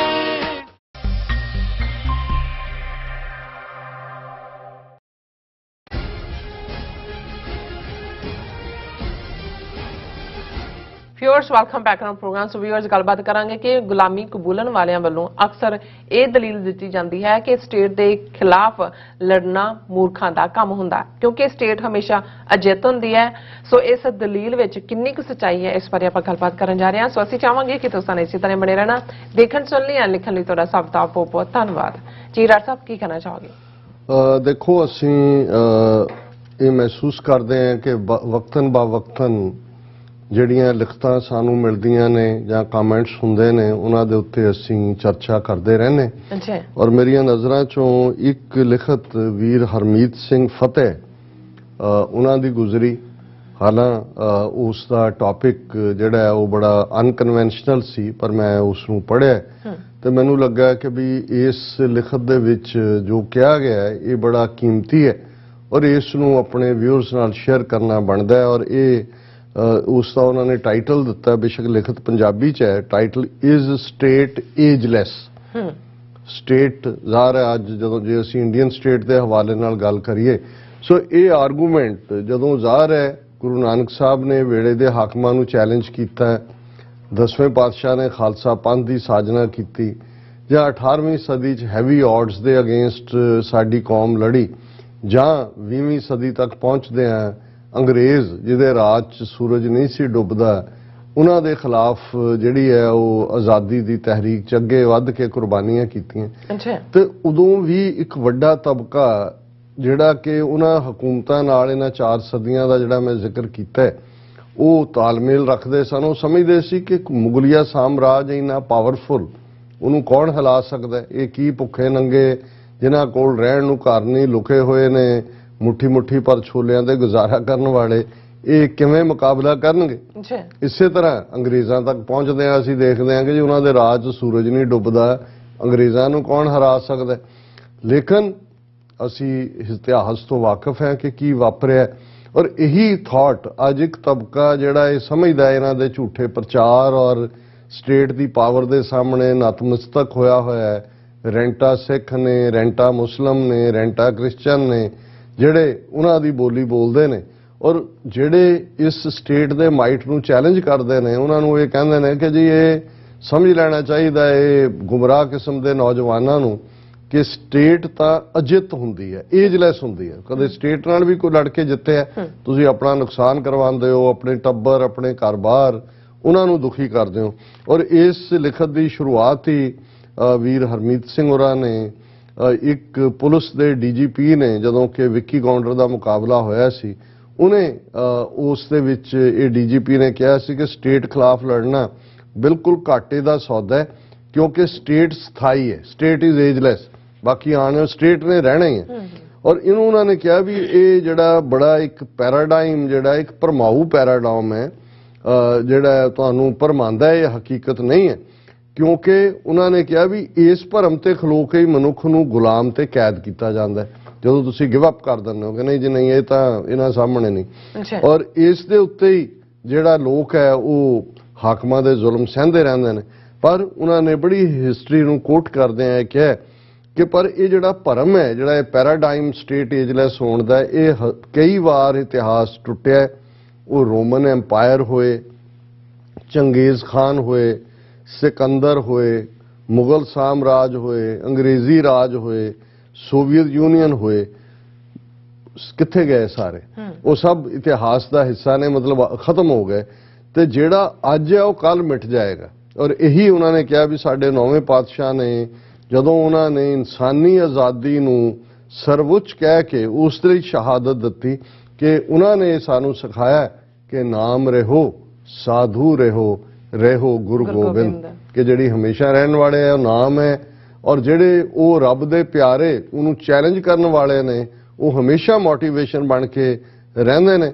ਔਰ ਜੋ ਸਥਿਰ ਹੈ ਯਾਦ ਵੀ ਉਸ ਨੂੰ ਕਰੋ, ਵਾਹਿਗੁਰੂ ਹਮੇਸ਼ਾ ਰਹਿਣ ਵਾਲਾ ਹੈ ਉਹਨੂੰ ਯਾਦ ਕਰੋ। ਜੋ ਮਾਇਆ ਕੁਝ ਦਿਨ ਦੀ ਖੇਡ ਹੈ ਉਸ ਨਾਲ ਯਾਰੀ ਲਾਉਣਾ ਅਸਲ 'ਚ ਘਾਟੇ ਦਾ ਸੌਦਾ ਹੈ। ਸਟੇਟ ਦੇ ਖਿਲਾਫ ਲੜਨਾ ਘਾਟੇ ਦਾ ਸੌਦਾ ਨਹੀਂ, ਮਾਇਆ ਦੇ ਥੱਲੇ, ਡਰ ਦੇ ਥੱਲੇ, ਲੋਭ ਦੇ ਥੱਲੇ ਜਿਉਣਾ ਇਹ ਘਾਟੇ ਦਾ ਸੌਦਾ ਹੈ। ਤੇ ਇਹ ਕਿਵੇਂ ਇਹ ਭਰਮ ਟੁੱਟੇ ਮਾਇਆ ਦਾ, ਇਹ ਇਵੇਂ ਹੀ ਹੈ ਜਿਵੇਂ ਕਿ ਪੀੜ ਤੋਂ ਬਚਣ ਲਈ ਕੋਈ ਪੇਨ ਕਿਲਰ ਲੈ ਲੈਂਦਾ ਤੇ ਕਈ ਲੋਕ ਉਸ ਜਿਹੜੀ ਗੁਲਾਮੀ ਦੀ ਤਰਾਸਦੀ ਦੁੱਖ ਨਿਕਲ ਰਹੇ ਨੇ ਉਹਦੇ ਤੋਂ ਬਚਣ ਲਈ ਮਨੋਰੰਜਨ 'ਚ ਖੁੱਭ ਜਾਂਦੇ ਨੇ, ਬੇਲੋੜੀ ਕਾਮ ਦੇ ਵਿੱਚ ਹਿੰਸਾ ਲੋਭ 'ਚ ਮਨ ਖਚਤ ਕਰਦੇ ਨੇ, ਜਾਂ ਕੁਝ ਜਿਹੜੇ ਨੇ ਉਹਨਾਂ ਨੇ ਕਰਨਾ ਕਦਰ ਉਹ ਗਾਲਾਂ ਕੱਢਣ ਤੇ ਹੀ ਹੁੰਦੇ ਨੇ ਸਟੇਟ ਨੂੰ। ਬੀਬੇ ਬਣ ਕੇ ਕਿਰਤ ਕੁਝ ਜਿਹੜੇ ਨੇ ਜੀ ਚਲੋ ਅਸੀਂ ਤਾਂ ਰੋਟੀ ਕੱਪੜਾ ਆਪਣੀ ਕਿਰਤ ਕਰਦੇ ਆ ਜੀ, ਔਰ ਬਾਹਰੀ ਹਾਲਤ ਆਪੇ ਹੀ ਕੁਦਰਤ ਸੁਧਾਰ ਦੇਗੀ, ਸਾਜ਼ਗਾਰ ਹੋ ਜਾਣਗੇ। ਉਹਨਾਂ ਕਿਹਾ ਵੀ ਇਵੇਂ ਨਹੀਂ ਹੈ, ਅਸਲ 'ਚ ਮਾਇਆ ਟੁੱਟਦੀ ਹੈ ਮਾਇਆ ਨੂੰ ਮਾਇਆ ਜਾਣ ਕੇ। ਜਦੋਂ ਤੁਸੀਂ ਚੈਲੰਜ ਕਰਦੇ ਹੋ, ਮੈਂ ਅਕਸਰ ਇਹ ਕਹਿੰਦਾ ਵੀ ਜਦੋਂ ਅਸੀਂ ਕੂੜ ਨੇ ਖੁੱਟਿਆ ਨਾਨਕਾ ਓੜਕ ਸੱਚ ਰਹੀ ਕਹਿੰਦੇ ਆ, ਤੇ ਕੂੜ ਉਦੋਂ ਟੁੱਟਦਾ ਜਦੋਂ ਉਹਨੂੰ ਚੈਲੰਜ ਕੀਤਾ ਜਾਂਦਾ, ਅਦਰਵਾਈਜ਼ ਉਹਦਾ ਵਰਤਾਰਾ ਹੁੰਦਾ ਜੇ ਸੱਚ ਨਹੀਂ ਉਸ ਨੂੰ ਝੂਠ, ਜੋ ਸੱਚ ਨਹੀਂ ਉਹਨੂੰ ਝੂਠ ਜਾਣ ਕੇ ਉਹਨੂੰ ਕਹੋ ਕਿ ਭਾਈ ਇਹ ਝੂਠ ਹੈ। ਆਪਣੇ ਅੰਦਰ ਆਜ਼ਾਦੀ ਦਾ ਨਾਦ ਰੋਜ਼ ਵੱਜੇ, ਨਾਦ ਹੁੰਦਾ ਹੈ ਸ਼ਬਦ, ਕਿ ਅੰਦਰ ਜਿਹੜਾ ਖੰਡਾ ਖੜਕੇ ਆਜ਼ਾਦੀ ਆਜ਼ਾਦੀ ਆਜ਼ਾਦ, ਜੋ ਅਕਾਲ ਹੈ ਜੋ ਸਥਿਰ ਹੈ ਸੋ ਸੱਚ ਹੈ, ਜੋ ਮਾਇਆ ਤੋਂ ਬਾਹਰ ਹੈ ਉਸ ਨੂੰ ਯਾਦ ਕੀਤਾ ਜਾਏ, ਉਸ ਨਾਲ ਰਿਸ਼ਤਾ ਗੰਢਿਆ ਜਾਏ, ਉਸ ਦੇ ਗੁਣਾਂ ਨੂੰ ਧਾਰਨ ਕੀਤਾ ਜਾਏ, ਉਸ ਨੂੰ ਜਪਿਆ ਜਾਏ, ਉਸ ਨਾਲ ਯਾਰੀ ਪਾਈ ਜਾਏ, ਉਹੀ ਭੇਤ ਖੋਲੇਗਾ, ਉਹੀ ਨਜ਼ਰ ਦੇਵੇਗਾ, ਉਹੀ ਹਿੰਮਤ ਬਖਸ਼ੇਗਾ, ਉਹੀ ਸਰੀਰ ਰਿਸ਼ਤਿਆਂ ਤੋਂ ਲੈ ਕੇ तमाम ਮਾਇਆਵੀ ਰਿਸ਼ਤਿਆਂ ਦੇ ਕੱਚ ਸੱਚ ਦਾ ਅਹਿਸਾਸ ਅਨੁਭਵ ਦੇਵੇਗਾ। ਇਹੀ ਰਾਜ ਹੈ ਜੋ ਗੁਰੂ ਸਾਹਿਬ ਜੰਗਾਂ 'ਚ ਵੀ ਆਸਾ ਦੀ ਵਾਰ ਦਾ ਕੀਰਤਨ ਕਰਦੇ ਨੇ। ਹੁਣ ਅਨੰਦਪੁਰ ਸਾਹਿਬ ਦਾ ਕਿਲ੍ਹਾ ਛੱਡਦੇ ਨੇ, ਸਿਰਸਾ ਦੇ ਕੰਢੇ ਅੰਮ੍ਰਿਤ ਵੇਲਾ ਤੇ ਆਪਣਾ ਸਾਜ਼ ਦਿਲਰੁਬਾ ਉਹਨਾਂ ਦੇ ਕੋਲ ਹੈ, ਔਰ ਸਿਰਸਾ ਦੇ ਕੰਢੇ ਚਾਰ ਪਾਸੇ ਦੁਸ਼ਮਣ ਦੀ ਫੌਜ ਹੈ। ਆਸਾ ਦੀ ਵਾਰ ਦਾ ਕਹਿੰਦੇ ਨੇ ਕਿ ਵਕਤ ਹੋ ਗਿਆ, ਕੀਰਤਨ ਕਰੋ। ਇਹੀ ਗੱਲ ਹੈ ਕਿ ਉਹ ਇਤਿਹਾਸ ਨਹੀਂ ਲਿਖਾਉਂਦੇ ਬਲਕਿ ਸੱਚੇ ਦੀ ਆਰਾਧਨਾ ਦੇ ਗੀਤਾਂ ਦਾ ਗ੍ਰੰਥ ਬਖਸ਼ਦੇ ਨੇ। ਇਹ ਹੈ ਜਦੋਂ ਅਸੀਂ ਸੌਂਗ ਆਫ ਲਾਈਫ ਹੈ ਜਾਂ ਜਿਹੜਾ ਉਹ ਸਾਮ ਆਫ ਪੀਸ ਹੈ, ਗੁਰੂ ਦੇ ਪਿਆਰੇ ਸ਼ਬਦ ਗੀਤ, ਉਹ ਬਾਇਓਲੋਜੀਕਲ ਬਦਲਾਅ ਤੇ ਜ਼ੋਰ ਦਿੰਦੇ ਹਨ। ਉਹ ਨਿੰਦਿਆ ਨਹੀਂ ਸ਼ੁਕਰਾਨਾ ਸਿਖਾਉਂਦੇ ਹਨ। ਸਿੱਖ ਨਿੰਦਿਆ ਯਕੀਨ ਨਹੀਂ ਕਰਦਾ, ਜਿਸ ਹਾਲ 'ਚ ਵੀ ਹੈ ਸ਼ੁਕਰਾਨੇ 'ਚ ਹੈ। ਉਹ ਸੀਮਤਾਈ ਨਹੀਂ ਅਟੁੱਟਤਾ ਸਿਖਾਉਂਦੇ ਹਨ, ਸੀਮਤ ਨਹੀਂ, ਕਿਉਂਕਿ ਵਾਹਿਗੁਰੂ ਦੀਆਂ ਬਖਸ਼ਾਂ ਵੀ ਅਟੁੱਟ ਨੇ ਤੇ ਅਸੀਂ ਉਸ ਅਟੁੱਟ ਬਖਸ਼ਾਂ ਵਾਲੇ ਵਾਹਿਗੁਰੂ ਨਾਲ ਜੁੜਨੇ। ਹੰਕਾਰ ਨਹੀਂ ਸਮਰਪਣ ਆਪਾ ਆਪ, ਤਮਾ ਨਹੀਂ ਸੰਤੋਖ, ਗਰੀਬੀ ਨਹੀਂ ਅਮੀਰੀ, ਸ਼ਿਕਾਇਤ ਨਹੀਂ ਭਾਣਾ, ਨਫ਼ਰਤ ਨਹੀਂ ਪ੍ਰੇਮ, ਤੇ ਚੜ੍ਹਦੀ ਕਲਾ, ਬਿਲਕੁਲ ਚੜ੍ਹਦੀ ਕਲਾ, ਚੜ੍ਹਦੀ ਕਲਾ। ਸੋ ਅਸੀਂ ਵੀਰ ਹਰਮੀਤ ਸਿੰਘ ਜੀ ਦੀ ਇਸ ਖੂਬਸੂਰਤ ਲਿਖਤ ਲਈ ਉਹਨਾਂ ਦਾ ਸ਼ੁਕਰੀਆ ਅਦਾ ਕਰਦੇ ਔਰ ਅਸੀਂ ਤੁਹਾਡੇ ਨਾਲ ਸਾਂਝੀ ਕੀਤੀ ਹੈ। ਜੀ ਡਾਕਟਰ ਸਾਹਿਬ ਤੁਹਾਡਾ ਬਹੁਤ ਬਹੁਤ ਸ਼ੁਕਰੀਆ। ਸੋ ਇੱਥੇ ਲੈਣੇ ਆ ਬ੍ਰੇਕ। ਫਿਓਰਸ ਤੁਸੀਂ ਕਿਤੇ ਨਹੀਂ ਜਾਣਾ, ਮਿਲਦੇ ਆ ਛੋਟੇ ਜਿਹੇ ਬ੍ਰੇਕ ਤੋਂ ਬਾਅਦ।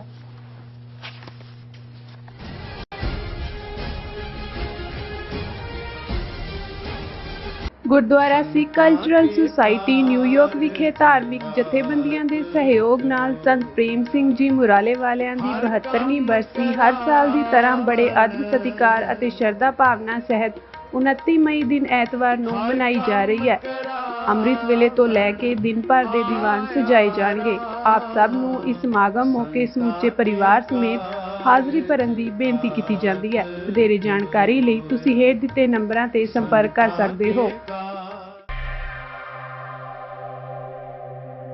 ਗੁਰਦੁਆਰਾ ਦਸ਼ਮੇਸ਼ ਦਰਬਾਰ ਕਾਟਰੇਟ ਅਤੇ ਗੁਰਦੁਆਰਾ ਸਿੰਘ ਸਭਾ ਕਾਟਰੇਟ ਦੀਆਂ ਕਮੇਟੀਆਂ ਵੱਲੋਂ ਰਲ ਕੇ ਕਾਟਰੇਟ ਨਗਰ ਕੀਰਤਨ ਖਾਲਸਾ ਡੇ ਪਰੇਡ 21 ਮਈ ਦਿਨ ਸ਼ਨੀਵਾਰ ਨੂੰ ਨਿਕਲੇਗੀ। ਸਭ ਤੋਂ ਪਹਿਲੇ ਬਾਰੋ ਹਾਲ ਵਿਖੇ 9 ਤੋਂ 11 ਵਜੇ ਤੱਕ ਬੱਚਿਆਂ ਦਾ ਕੀਰਤਨ ਢਾਡੀ ਵਾਰਾਂ ਉਪਰੰਤ 11:30 ਵਜੇ ਖਾਲਸਾਈ ਪਰਚਮ ਚਲਾਇਆ ਜਾਵੇਗਾ। ਉਸ ਤੋਂ ਉਪਰੰਤ ਸ੍ਰੀ ਗੁਰੂ ਗ੍ਰੰਥ ਸਾਹਿਬ ਜੀ ਦੀ ਤਾਬਿਆ 5 ਪਿਆਰਿਆਂ ਦੀ ਅਗਵਾਈ ਵਿੱਚ ਨਗਰ ਕੀਰਤਨ ਆਰੰਭ ਹੋ ਕੇ ਕਾਟਰੇਟ ਪਾਰਕ ਵਿਖੇ ਪਹੁੰਚੇਗਾ, ਜਿੱਥੇ ਢਾਡੀ ਵਾਰਾਂ ਤੇ ਲੋਕਲ ਲੀਡਰਸ਼ਿਪ ਆਪਣੇ ਵਿਚਾਰ ਸੰਗਤਾਂ ਦੇ ਸਾਹਮਣੇ ਪੇਸ਼ ਕਰਨਗੇ। ਸਮੂਹ ਸੰਗਤਾਂ ਨੂੰ ਬੇਨਤੀ ਕੀਤੀ ਜਾਂਦੀ ਹੈ ਕਿ ਬੀਬੀਆਂ ਕੇਸਰੀ ਚੁੰਨੀਆਂ ਦੁਪੱਟੇ ਅਤੇ ਸਿੰਘ ਕੇਸਰੀ ਦਸਤਾਰਾਂ ਸਜਾ ਕੇ ਹੋਮ ਹਮਾ ਕੇ ਇਸ ਪਰੇਡ ਵਿੱਚ ਸ਼ਾਮਲ ਹੋਵੋ ਜੀ।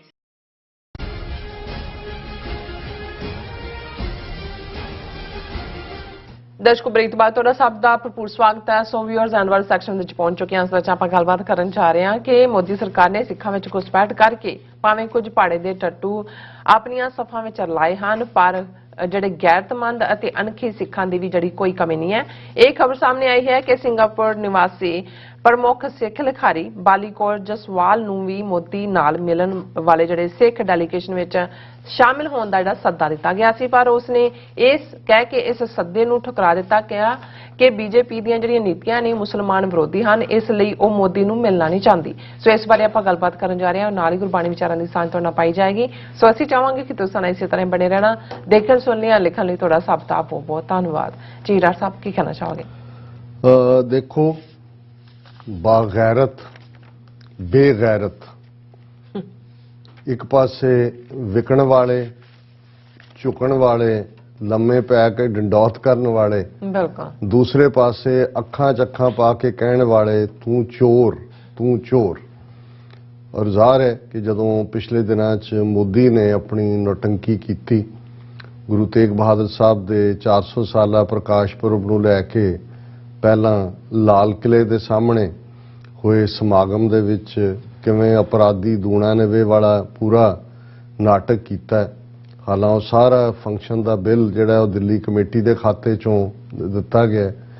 फिर उन्हें उपरों थली एक दो मीटिंग्स एक ये सी कि जी डायस्पोरा दे सिख डेलीगेशन दे नाल अपने रेजिडेंस के उत्ते उन्हें वड्डी मीटिंग जिहदे च अमरीका चो भी इस किस्म के धालीवाल है दर्शन सिंह, वो जिन्होंने पहला किसान मोर्चे के वेले एयरपोर्ट तो मोड़ दिता सी कि जी तू इत्थे किसानां लई लंगर लाया होया है। और इसे तरह एक होर जिहड़ा कैंसर का अपने आप नूं जी इलाज करदा वो भी धालीवाल नां दे नाल उहदा लास्ट है। मैं हुण लफ्ज़ कहना नहीं चाहुंदा, उहदी शक्ल जिवें दी है, पर इस किस्म के लोग और इवें ही पंजाब दीयां कुछ यूनिवर्सिटियां चो भी और इवें ही वो एक सरबत दे भले वाला उन्होंने बड़ा सिर ते चुक्या हुंदा है, ओबराय नां दा बंदा है, वो भी उत्थे मोदी दे नाल और इस किस्म के होर कुछ अनपछाणे। और ज़ाहिर है ये जिहड़े मनजिंदर सिरसा और वो दूजी सारी क्लास हरदीप पुरी ये वो तो वैसे ही इन्हां दे पेड़ ने।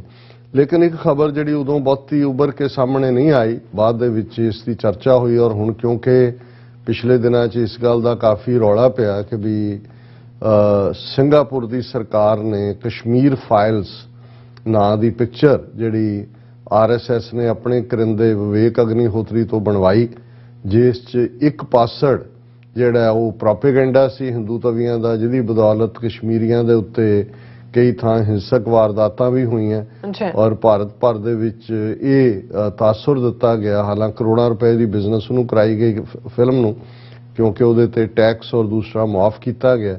और बिल्कुल ठीक किया है महबूबा मुफ्ती ने कि आ जिहड़ी कश्मीर दे विच हुण वायलेंस दीयां घटनावां हो रही ने, जिन्हां च एक कश्मीरी पंडित दे उत्ते अटैक होया है सिविलियन और दूसरे उहदा वड्डा कारण है कश्मीर फाइल्स वालों फैलाई गई नफरत सी कश्मीर भर च, जिस दे उत्ते हुण प्रतिकर्म हो रहा। लेकिन ये खबर क्योंकि बेशक सिख डेलीगेशन च किहड़ी अणखी रूह है सिंगापुर बेस्ड जिन्हां ने उन्होंने वंगार के कहा सदा मिलने के बावजूद कि नहीं मैं नहीं होना है, पर इसनूं मैं दोबारा इसलिए डिस्कस किया है। हालांकि खबर तो पुरानी है कि सिंगापुर की सरकार ने कश्मीर फाइल्स के दिखाण दे उत्ते पाबंदी ला दी है और उहदे च उन्हां दी मेन सारे मीडिया ने भी खबर दी Kashmir Files banned in Singapore for provocative and one sided portrayal of Muslims. The film could cause enmity between different communities, the authorities said. उन्होंने कहा जी ये भड़काऊ और नफरत फैलाने वाला और ये जिहड़ा दोनों धर्मां दे लोकां दे विच जिहड़ा ये नफरत फैलाएगी। The film will be refused classification for its provocative and one-sided portrayal of Muslims and depictions of Hindus being persecuted in the outgoing conflict in Kashmir, said a statement by the country's Infocom Media Development Authority, along with Ministry of Culture, Community and Youth and Ministry of Home Affairs. और ये बहुत चंगा काम किया है Singapore government ने। पर इस तो पहला जी सिंगापुर नाल संबंधित खबर बड़े लिमिटेड मीडिया ने छापी और वो सी एंटी मुस्लिम रेटरिक वाई इंडियन सिंगापोरियन ऑथर, हूँ इतने इंडियन बना हालांकि सिख सिंगापोरियन ऑथर है, declined PM Modi's invite. Prime minister is hosting a Sikh delegation और इहदे च डेलीगेशन शामिल होने लई ये बीबी बाली कौर जसवाल है सिंगापुर विच बेस्ड नॉवलिस्ट है ਜਿਹੜੀ बड़ी फेमस है इंटरनेशनल ਉਹਦਾ ਜਿਹੜੀ फेम है ਉਹਨੂੰ ਵੀ ਇਨਵਾਈਟ ਕੀਤਾ ਸੀ ਔਰ ਦਰਸ਼ਕ ਬੀਬੀ ਬਾਲੀ ਕੌਰ ਜਸਵਾਲ ਮੈਂ ਜਿਹਨੂੰ ਸਲੂਟ ਕਰਦਾ ਹਾਂ ਉਸ ਦੀ ਪਿਕਚਰ ਦੇਖ ਸਕਦੇ ਨੇ ਔਰ ਉਹਦੇ ਚ ਜਿਹੜਾ ਉਹਨੇ ਇਹ ਨਹੀਂ ਵੀ ਪ੍ਰਾਈਵੇਟਲੀ ਉਹਨੇ ਨਾ ਕੀਤੀ ਉਹਨੇ ਟਵੀਟ ਕਰਕੇ ਦੱਸਿਆ ਹੁਣ ਜਦੋਂ ਤੁਸੀਂ ਟਵੀਟ ਕਰਦੇ ਹੋ ਕਿੰਨੀ ਹੇਟ ਮੇਲ ਇਹਨੂੰ ਗਈ ਹੋਏਗੀ ਅੱਗੋਂ ਲਈ ਕਿੰਨੀਆਂ ਪਾਬੰਦੀਆਂ ਪਰ ਬਹਾਦਰੀ ਤਾਂ ਉਹੀ ਹੁੰਦੀ ਤੁਸੀਂ ਵੰਗਾਰਦੇ ਉਹਦੇ ਚ ਉਹਨੇ ਕਿਹਾ thank you for this invitation to join a global Sikh contingent to meet Prime Minister Narendra Modi at his residence in New Delhi ਕਿ ਬਹੁਤ ਸ਼ੁਕਰੀਆ ਤੁਸੀਂ ਮੈਨੂੰ ਇਨਵਾਈਟ ਕੀਤਾ ਹੈ ਕਿ ਜਿਹੜਾ ਇੱਕ ਸਿੱਖ ਡੈਲੀਗੇਸ਼ਨ ਮੋਦੀ ਦੇ ਘਰ ਨੂੰ ਮਿਲਣਾ ਹੈ ਮੈਨੂੰ ਤੁਸੀਂ ਉਹਦੇ ਸ਼ਾਮਲ ਹੋਣ ਦਾ ਸੱਦਾ ਦਿੱਤਾ ਹੈ ਆਈ ਵਿਲ ਡਿਕਲਾਈਨ ਮੈਂ ਇਨਕਾਰ ਕਰਦੀ ਹਾਂ ਸ਼ਾਮਲ ਹੋਣ ਤੋਂ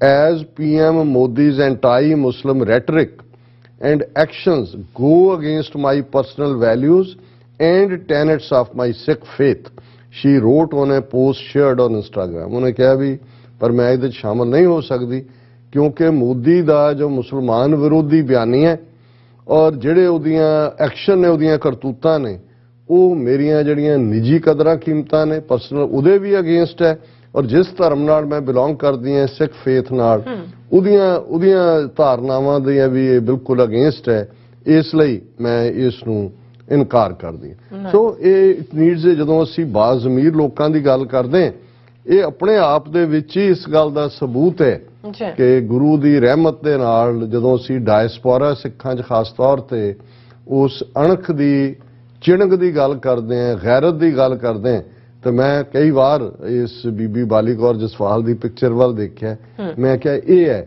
ਗੈਰਤਮੰਦ ਔਰ ਅਸੀਂ ਜਿਵੇਂ ਰੋਜ਼ਾਨਾ ਰੂਹਾਨੀ ਵਿਚਾਰ ਕਰਦੇ ਹਾਂ ਪ੍ਰੋਗਰਾਮ ਦੇ ਅਖੀਰ ਦੇ ਵਿੱਚ ਸ੍ਰੀ ਰਾਗ ਦੀ ਵਿਚਾਰ ਚੱਲ ਰਹੀ ਹੈ ਤੀਸਰੇ ਪਾਤਸ਼ਾਹ ਦੀ ਬਾਣੀ ਗੁਰੂ ਅਮਰਦਾਸ ਸਾਹਿਬ ਜੀ ਦੀ ਅਸੀਂ ਵਿਚਾਰ ਰਹੇ ਸੁਣ ਸੁਣ ਕਾਮ ਗਹਿਲੀਏ ਕਿਆ ਚੱਲੇ ਬਾਹ ਲੁਡਾਏ ਆਪਣਾ ਪਿਰ ਨਾ ਪਛਾਣਹੀ ਕਿਆ ਮੂੰਹ ਦੇਸੈ ਜਾਏ ਜਿਨੀ ਸਖੀ ਕੰਤ ਪਛਾਣਿਆ ਹੋਂ ਤਿਨਕੇ ਲਾਗੋਂ ਪਾਏ ਤਿਨ ਹੀ ਜੈਸੀ ਥੀ ਰਹਾ ਸਤ ਸੰਗਤ ਮੇਲ ਮਿਲਾਏ ਮੁੰਦੇ ਕੂੜ ਮੁੱਠੀ ਕੁੜਿਆਰ ਪਿਰ ਪ੍ਰਭ ਸਾਚਾ ਸੋਹਣਾ ਪਾਈਐ ਪਿਰ ਪ੍ਰਭ ਸਾਚਾ ਸੋਹਣਾ ਪਾਈਐ ਗੁਰ ਵਿਚਾਰ ਰਹਾਓ ਰਹਾਓ ਦੀ ਤੁਕ ਤੋਂ ਵਿਚਾਰ ਦੀ ਸ਼ੁਰੂਆਤ ਕਰਦੇ ਹਾਂ ਮੁੰਦੇ ਕੂੜ ਮੁੱਠੀ ਕੁੜਿਆਰ ਹੁਣ ਇਹ ਰੂਹ ਤੇ ਰੱਬ ਦੇ ਰਿਸ਼ਤੇ 'ਚ ਰੂਹ ਨੂੰ ਇਸਤਰੀ ਰੂਪ ਜਾਣ ਕੇ ਕਿ ਜਿਹੜੀ ਰੂਹ ਝੂਠ ਦੇ ਵਿੱਚ ਫਸੀ ਹੋਈ ਹੈ ਕੂੜ ਦੇ ਵਿੱਚ ਫਸੀ ਹੋਈ ਹੈ ਕੂੜਿਆਰ ਉਸ ਦੀ ਜਕੜ 'ਚ ਹੈ ਮੁੱਠੀ 'ਚ ਹੈ ਕੂੜ ਦੀ ਪਿਰ ਪ੍ਰਭ ਸਾਚਾ ਸੋਹਣਾ ਵਾਹਿਗੁਰੂ ਪਿਰ ਪਤੀ ਰੂਹ ਦਾ ਮਾਲਕ ਉਹ ਸੋਹਣਾ ਹੈ ਪਿਆਰਾ ਹੈ ਤੇ ਉਹ ਮਿਲਦਾ ਹੈ ਪਾਈਐ ਗੁਰੂ ਵਿਚਾਰ ਜੇ ਗੁਰੂ ਦੇ ਮੱਤ ਦੇ ਉੱਤੇ ਅਮੰਨਾ ਕਰਕੇ ਗੁਰੂ ਵਿਚਾਰ ਮੁਤਾਬਕ ਜੀਵਨ ਜੀਵੀਏ ਪਰ ਇੱਥੇ ਤਾਂ ਜਿਹੜੀ ਰੂਹ ਹੈ ਉਹ ਕੂੜ ਮੁੱਠੀ ਕੁੜਿਆਰ ਕੂੜ ਦੀ ਜਕੜ ਦੇ ਵਿੱਚ ਹੈ ਸੁਣ ਸੁਣ ਕਾਮ ਗਹਿਲੀਏ ਕਿਆ ਚੱਲੇ ਬਾਹੇ ਲੁਡਾਏ ਕਾਮ ਹੁੰਦਾ ਹੈ ਸੈਕਸ਼ੂਅਲ ਡਿਜ਼ਾਇਰ ਨੂੰ ਵੀ ਕਹਿੰਦੇ ਨੇ ਔਰ ਕਾਮ ਜਿਹੜਾ ਹੈ ਉਹ ਦੁਨਿਆਵੀ ਲਾਲਸਾਵਾਂ ਨੂੰ ਵੀ ਕਹਿੰਦੇ ਨੇ ਕਿ ਹੇ ਰੂਹ ਜਿਹੜੀ ਤੂੰ ਦੁਨਿਆਵੀ ਇਹਨਾਂ ਡਿਜ਼ਾਇਰਸ ਦੇ ਵਿੱਚ ਫਸੀ ਹੋਈ ਹੈ ਕਿਆ ਚੱਲੇ ਬਾਹ ਲੁਡਾਏ ਅਸੀਂ ਲੁੱਡੀਆਂ ਪਾਉਣਾ ਕਹਿੰਦੇ ਆ ਜਿਹੜਾ ਬੰਦਾ ਬਿਲਕੁਲ ਹੰਕਾਰਿਆ ਜਿਹਾ ਜਾਂ ਮਸਤ ਹੁੰਦਾ ਹੈ ਬੜੀ ਖੁਸ਼ੀ ਹੁੰਦਾ ਹੈ ਤੇ ਉਹ ਬਾਹਾਂ ਮਾਰਦਾ ਜਾਂਦਾ ਹੈ ਟੇਢਾ ਟੇਢਾ ਤੁਰਦਾ ਹੈ ਕਿ ਬਈ ਤੂੰ ਕਾਦੀ ਇਹ ਬਾਹਾਂ ਲੁਡਾ ਰਹੀ ਹੈ ਹੇ ਰੂਹ ਤੂੰ ਕਾਦੀਆਂ ਖੁਸ਼ੀਆਂ ਮਨਾ ਰਹੀ ਹੈ ਆਪਣਾ ਪਿਰ ਨਾ ਪਛਾਣੇ ਕਿਆ ਮੂੰਹ ਦੇਸੈ ਜਾਏ ਕਿ ਤੂੰ ਆਪਣੇ ਪਿਰ ਪਤੀ ਆਪਣੇ ਵਾਹਿਗੁਰੂ ਨੂੰ ਪਛਾਣਿਆ ਨਹੀਂ ਆਪਣੀ ਜ਼ਿੰਦਗੀ ਉਸ ਪਾਸੇ ਨਹੀਂ ਲਾਈ ਕਿਆ ਮੂੰਹ ਦੇਸੈ ਜਾਏ ਜਦੋਂ ਤੂੰ ਦਰਗਾਹ ਦੇ ਵਿੱਚ ਰੱਬ ਦੇ ਰੂਬਰੂ ਹੋਈ ਕੀ ਮੂੰਹ ਦਿਖਾਏਗੀ ਆਪਣਾ ਜਿਨੀ ਸਖੀ ਕੰਤ ਪਛਾਣਿਆ ਹੋ ਤਿਨਕੇ ਲਾਗੋਂ ਪਾਏ ਕਿ ਜਿਨ੍ਹਾਂ ਰੂਹਾਂ ਨੇ ਸਖੀਆਂ ਨੇ ਸਹੇਲੀਆਂ ਨੇ ਆਪਣੇ ਪਿਆਰਿਆਂ ਨੂੰ ਪਛਾਣਿਆ ਉਹਨਾਂ ਦੇ ਮੈਂ ਪੈਰੀਂ ਪੈਂਦੀਆਂ ਤਿੰਨ ਹੀ ਜੈਸੀ ਥੀ ਰਹਾ ਸਤ ਸੰਗਤ ਮੇਲ ਮੈਂ ਵੀ ਉਹਨਾਂ ਵਰਗੀ ਹੋ ਜਾ ਔਰ ਉਹਨਾਂ ਦੀ ਸੰਗਤ ਦੇ ਵਿੱਚ ਵਾਹਿਗੁਰੂ ਦੇ ਨਾਲ ਮੇਰਾ ਮੇਲ ਹੋਏ ਮਿਲਾਪ ਹੋਏ ਪਰ ਮਨਮੁਖ ਕੰਤ ਨਾ ਪਛਾਣਈ ਤਿੰਨ ਕਿਉਂ ਰਹਿਣ ਵਿਹਾਏ ਗਰਭ ਅਟਿਆ ਤ੍ਰਿਸ਼ਨਾ ਜਲੇ ਦੁਖ ਪਾਵੈ ਦੂਜੇ ਭਾਏ ਸ਼ਬਦ ਰਤੀਆਂ ਸੁਹਾਗਣੀ ਤਿਨ ਵਿੱਚੋਂ ਹਉਮੈ ਜਾਏ ਸਦਾ ਪਿਰ ਰਾਵੈ ਆਪਣਾ ਤਿਨਾ ਸੁਖੇ ਸੁਖ ਵਿਹਾਏ। ਕਿ ਜਿਹੜੀਆਂ ਰੂਹਾਂ ਮਨ ਦੇ ਮਗਰ ਲੱਗੀਆਂ ਹੋਈਆਂ ਨੇ ਉਹਨਾਂ ਨੂੰ ਪ੍ਰਭੂ ਕੰਤ ਦੀ ਪਛਾਣ ਨਹੀਂ ਹੈ, ਉਹ ਕਿਵੇਂ ਰੱਬ ਤੋਂ ਵਿਛੜ ਕੇ ਆਪਣੀ ਜ਼ਿੰਦਗੀ ਗੁਜ਼ਾਰਦੀਆਂ ਨੇ। ਰਹਿਣ ਵਿਹਾਏ ਕਦੀ ਰਾਤ ਦੀ ਗੱਲ ਨਹੀਂ ਹੈ, ਜ਼ਿੰਦਗੀ ਦੇ ਹਨੇਰੇ ਦੇ ਵਿੱਚ ਜਿਉਂਦਿਆਂ ਕਿਵੇਂ ਉਹ ਜਿਉਂਦੀਆਂ ਨੇ ਰੂਹਾਂ ਰੱਬ ਤੋਂ ਟੁੱਟ ਕੇ। ਉਹ ਗਰਭ ਦੇ ਵਿੱਚ ਅਟੀਆਂ ਹੁੰਦਾ ਫਸਿਆ ਹੋਣਾ, ਉਹ ਹੰਕਾਰ ਦੇ ਵਿੱਚ ਫਸੀਆਂ ਹੋਈਆਂ ਰੂਹਾਂ ਤ੍ਰਿਸ਼ਨਾ ਜਲੇ ਦੁੱਖ ਪਾਵੇਂ ਦੂਜੇ, ਉਹ ਡਿਜ਼ਾਇਰਸ ਦੀ ਅੱਗ ਦੇ ਵਿੱਚ ਹੀ ਦਿਨ ਰਾਤ ਸੜ ਰਹੀਆਂ ਹੁੰਦੀਆਂ ਨੇ। ਉਹਨਾਂ ਨੂੰ ਦੁੱਖ ਮਿਲਦਾ ਹੈ ਕਿਉਂਕਿ ਰੱਬ ਨੂੰ ਛੱਡ ਕੇ ਉਹ ਦੂਜੇ ਪਾਏ ਦੁਨੀਆ ਦੇ ਵਿੱਚ ਜਿਹੜਾ ਮਾਇਆ ਦੇ ਵਿੱਚ ਲੁਪਤ ਹੁੰਦੀਆਂ ਨੇ। ਸ਼ਬਦ ਰਤੀਆਂ ਸੁਹਾਗਣੀ ਤਿੰਨ ਵਿੱਚੋਂ ਹਉਮੈ ਜਾਏ। ਜਿਹੜੀਆਂ ਗੁਰੂ ਦੇ ਸ਼ਬਦ ਨਾਲ ਜੁੜੀਆਂ ਰੂਹਾਂ ਨੇ ਉਹ ਸੁਹਾਗਣਾ ਨੇ ਔਰ ਉਹਨਾਂ ਦੇ ਅੰਦਰੋਂ ਹਉਮੈ ਖਤਮ ਹੋ ਜਾਂਦੀ ਹੈ। ਉਹ ਸਦਾ ਆਪਣੇ ਪਿਆਰੇ ਦੇ ਨਾਲ ਆਪਣੇ ਪ੍ਰੀਤਮ ਦੇ ਨਾਲ ਜੁੜੀਆਂ ਹੁੰਦੀਆਂ ਨੇ ਔਰ ਤਿਨਾ ਸੁਖੇ ਸੁਖ ਵਿਹਾਏ, ਉਹ ਹਮੇਸ਼ਾ ਸੁਖ ਔਰ ਆਨੰਦ ਦੇ ਵਿੱਚ ਵਸਦੀਆਂ ਨੇ। ਗਿਆਨ ਵਿਹੂਣੀ ਪਿਰ ਮੁੱਤੀਆ ਪਿਰਮ ਨਾ ਪਾਇਆ ਜਾਏ, ਅਗਿਆਨ ਮਤੀ ਅੰਧੇਰ ਹੈ ਬਿਨ ਪਿਰ ਦੇਖੇ ਭੁੱਖ ਨਾ ਜਾਏ। ਆਵੋ ਮਿਲੋ ਸਹੇਲਿਓ ਮੈਂ ਪਿਰ ਦੇਹੋ ਮਿਲਾਏ, ਪੂਰੇ ਭਾਗ ਸਤਿਗੁਰ ਮਿਲੈ ਪਿਰ ਪਾਇਆ ਸੱਚ ਸਮਾਏ। ਕਿ ਜਿਹੜੀਆਂ ਗਿਆਨ ਤੋਂ ਸਖਣੀਆਂ ਰੂਹਾਂ ਨੇ ਉਹ ਦੁਨੀਆਦਾਰੀ ਦੇ ਵਿੱਚ ਫਸੀਆਂ ਹੁੰਦੀਆਂ ਨੇ, ਪਿਆਰਾ ਪਿਰਮ ਪਿਰ ਉਹਨਾਂ ਨੂੰ ਉਹ ਨਹੀਂ ਮਿਲਦਾ, ਉਹ ਗਿਆਨ ਦੇ ਹਨੇਰੇ 'ਚ ਹੀ ਗਵਾ ਜਾਂਦੀਆਂ ਨੇ। ਔਰ ਜਦੋਂ ਤੱਕ ਪਿਆਰਾ ਪ੍ਰਭੂ ਨਹੀਂ ਮਿਲਦਾ ਅੰਦਰ ਜਿਹੜੀ ਤ੍ਰਿਸ਼ਨਾ ਦੀ ਅੱਗ ਹੈ ਉਹ ਖਤਮ ਨਹੀਂ ਹੁੰਦੀ, ਉਹ ਭੁੱਖ ਨਹੀਂ ਮੁੱਕ ਸਕਦੀ। ਕਿ ਆਓ ਉਹ ਰੂਹਾਂ ਜਿਹੜੀਆਂ ਰੱਬ ਦੇ ਪਿਆਰ 'ਚ ਰਤੀਆਂ ਨੇ ਕਿ ਆਓ ਆਵੋ ਮਿਲੋ ਸਹੇਲਿਓ ਮੈਂ ਪਿਰ ਦੇਹੋ ਮਿਲਾਏ। ਕਿ ਆਓ ਮੇਰੀਆਂ ਪਿਆਰੀਆਂ ਸਹੇਲਿਓ ਜਿਹੜੀਆਂ ਰੱਬ ਦੇ ਰੰਗ ਵਿੱਚ ਰੰਗੀਆਂ ਹੋਈਆਂ ਉਹ ਮੈਨੂੰ ਵੀ ਆਪਣੇ ਪਿਆਰੇ ਦੇ ਨਾਲ ਮਿਲਾ ਦਿਓ। ਪੂਰੇ ਭਾਗ ਸਤਿਗੁਰ ਮਿਲੈ ਪਿਰ ਪਾਇਆ ਸੱਚ ਸਮਾਏ। ਪਰ ਇਹ ਭਾਗਾਂ ਵਾਲਿਆਂ ਨੂੰ ਹੀ ਸਤਿਗੁਰੂ ਮਿਲਦਾ ਤੇ ਸਤਿਗੁਰੂ ਦੇ ਮਿਲਣ ਨਾਲ ਫਿਰ ਪਿਰ ਮਿਲਦਾ ਤੇ ਜ਼ਿੰਦਗੀ ਸੱਚ ਦੇ ਵਿੱਚ ਸਮਾ ਜਾਂਦੀ ਹੈ। ਅਖੀਰ 'ਚ ਤੀਸਰੇ ਨਾਨਕ ਗੁਰੂ ਅਮਰਦਾਸ ਫਰਮਾਉਂਦੇ ਨੇ, ਸੇ ਸਈਆਂ ਸੁਹਾਗਣੀ ਜਿਨ ਕੋ ਨਦਰ ਕਰੇ ਖਸਮ ਪਛਾਣੈ ਆਪਣਾ, ਤਨ ਮਨ ਆਗੈ ਦੇ ਘਰ ਵਰ ਪਾਇਆ ਆਪਣਾ, ਹਉਮੈ ਦੂਰ ਕਰੇ ਨਾਨਕ ਸੋਭਾਵੰਤੀਆਂ ਸੁਹਾਗਣੀ ਅਨ ਦਿਨ ਭਗਤ ਕਰੇ। ਕਿ ਉਹੀ ਸਹੇਲੀਆਂ ਸੁਹਾਗਣੀਆਂ ਨੇ ਜਿਨ੍ਹਾਂ ਦੇ ਉੱਤੇ ਵਾਹਿਗੁਰੂ ਦੀ ਨਜ਼ਰ ਹੁੰਦੀ ਹੈ, ਕਰਮ ਹੁੰਦਾ ਹੈ, ਉਹਦੀ ਰਹਿਮਤ ਉਹਦੀ ਬਖਸ਼ਿਸ਼ ਹੁੰਦੀ ਹੈ। ਉਹ ਆਪਣੇ ਪਿਆਰੇ ਨੂੰ ਆਪਣੇ ਮਾਲਕ ਨੂੰ ਪਛਾਣਦੀਆਂ ਨੇ ਤੇ ਬਿਨਾਂ ਕੋਈ ਹੀਲ ਹੁਜਤ ਕੀਤਿਆਂ ਆਪਣਾ ਆਪਾ ਆਪਣੇ ਪਿਆਰੇ ਦੇ ਅੱਗੇ ਸਮਰਪਿਤ ਕਰ ਦਿੰਦੀਆਂ ਨੇ, ਜਿਨ੍ਹਾਂ ਨੂੰ ਅਸੀਂ ਕਹਿੰਦੇ ਤਨ ਮਨ ਧਨ ਸਭ ਸੌਂਪ ਗੁਰ ਕੋ ਹੁਕਮ ਮੰਨੀਏ ਭਾਈ। ਆਪਣਾ ਆਪਾ ਰੱਬ ਦੇ ਅੱਗੇ ਸਮਰਪਿਤ ਕਰ ਦੇਣਾ ਔਰ ਜਦੋਂ ਉਹ ਪਿਆਰਾ ਮਿਲ ਪੈਂਦਾ ਘਰ ਵਰ ਪਾਇਆ ਆਪਣਾ, ਹਉਮੈ ਦੂਰ ਕਰੇ, ਅੰਦਰੋਂ ਹਉਮੈ ਖਤਮ ਹੋ ਜਾਂਦੀ ਹੈ। ਨਾਨਕ ਸੋਭਾਵੰਤੀਆਂ ਸੁਹਾਗਣੀ ਅਨ ਦਿਨ ਭਗਤ ਕਰੇ। ਫਿਰ ਉਹ ਰੂਹਾਂ ਸੁਹਾਗਣਾ ਹੋ ਜਾਂਦੀਆਂ ਨੇ, ਪ੍ਰਭੂ ਪਿਆਰੇ ਦੇ ਨਾਲ ਮੇਲ ਹੁੰਦਾ ਹੈ, ਉਹ ਸੋਭਾਵੰਤੀਆਂ ਹੁੰਦੀਆਂ ਨੇ ਔਰ ਅਨ ਦਿਨ ਰਾਤ ਉਹ ਫਿਰ ਵਾਹਿਗੁਰੂ ਦੀ ਬੰਦਗੀ ਦੇ ਵਿੱਚ ਵਾਹਿਗੁਰੂ ਦੇ ਸਿਮਰਨ ਦੇ ਵਿੱਚ ਜੁੜ ਜਾਂਦੀਆਂ। ਇਹ ਅੱਜ ਦਾ ਵਿਚਾਰ ਜੀ। ਡਾਕਟਰ ਸਾਹਿਬ ਤੁਹਾਡਾ ਬਹੁਤ ਬਹੁਤ ਸ਼ੁਕਰੀਆ, ਤੁਸੀਂ ਅੱਜ ਦੇ ਐਵੇਂ ਸ਼ੋਅ ਤੇ ਅੱਜ ਦਾ ਵਿਚਾਰ ਸਾਡੇ ਦਰਸ਼ਕਾਂ ਨਾਲ ਸਾਂਝਾ ਕੀਤਾ। ਸੋ ਇਸ ਤਰ੍ਹਾਂ ਆਪਣੇ ਵਿਊਅਰਸ ਕੋਲ ਨੇ ਇਜਾਜ਼ਤ। ਵਿਊਅਰਸ ਸਾਡੇ ਪ੍ਰੋਗਰਾਮ ਦਾ ਸਮਾਂ ਇੱਥੇ ਸਮਾਪਤ ਹੁੰਦਾ ਹੈ। ਤੁਸੀਂ ਆਪਣੀ ਰਾਏ ਤੇ ਸੁਝਾਅ ਸਾਨੂੰ ਭੇਜਣਾ ਭੁੱਲਣਾ ਸਾਡੇ ਇਸ ਪਤੇ ਤੇ sos@tv84.tv ਤੇ ਅਸੀਂ ਆਪਣਾ ਪ੍ਰੋਗਰਾਮ ਲੈ ਕੇ ਫਿਰ ਦੁਬਾਰਾ ਤੁਹਾਡੇ ਸਾਹਮਣੇ ਹੋਵਾਂਗੇ। ਤਦ ਤੱਕ ਲਈ ਮੈਨੂੰ ਤੇ ਆਪਣਾ ਸੁਣਾ ਗਿਆ ਦੋ ਦੇਖਦੀ ਰਹੋ TV84। ਬੁਲਾ ਦਿਓ ਫਤਿਹ।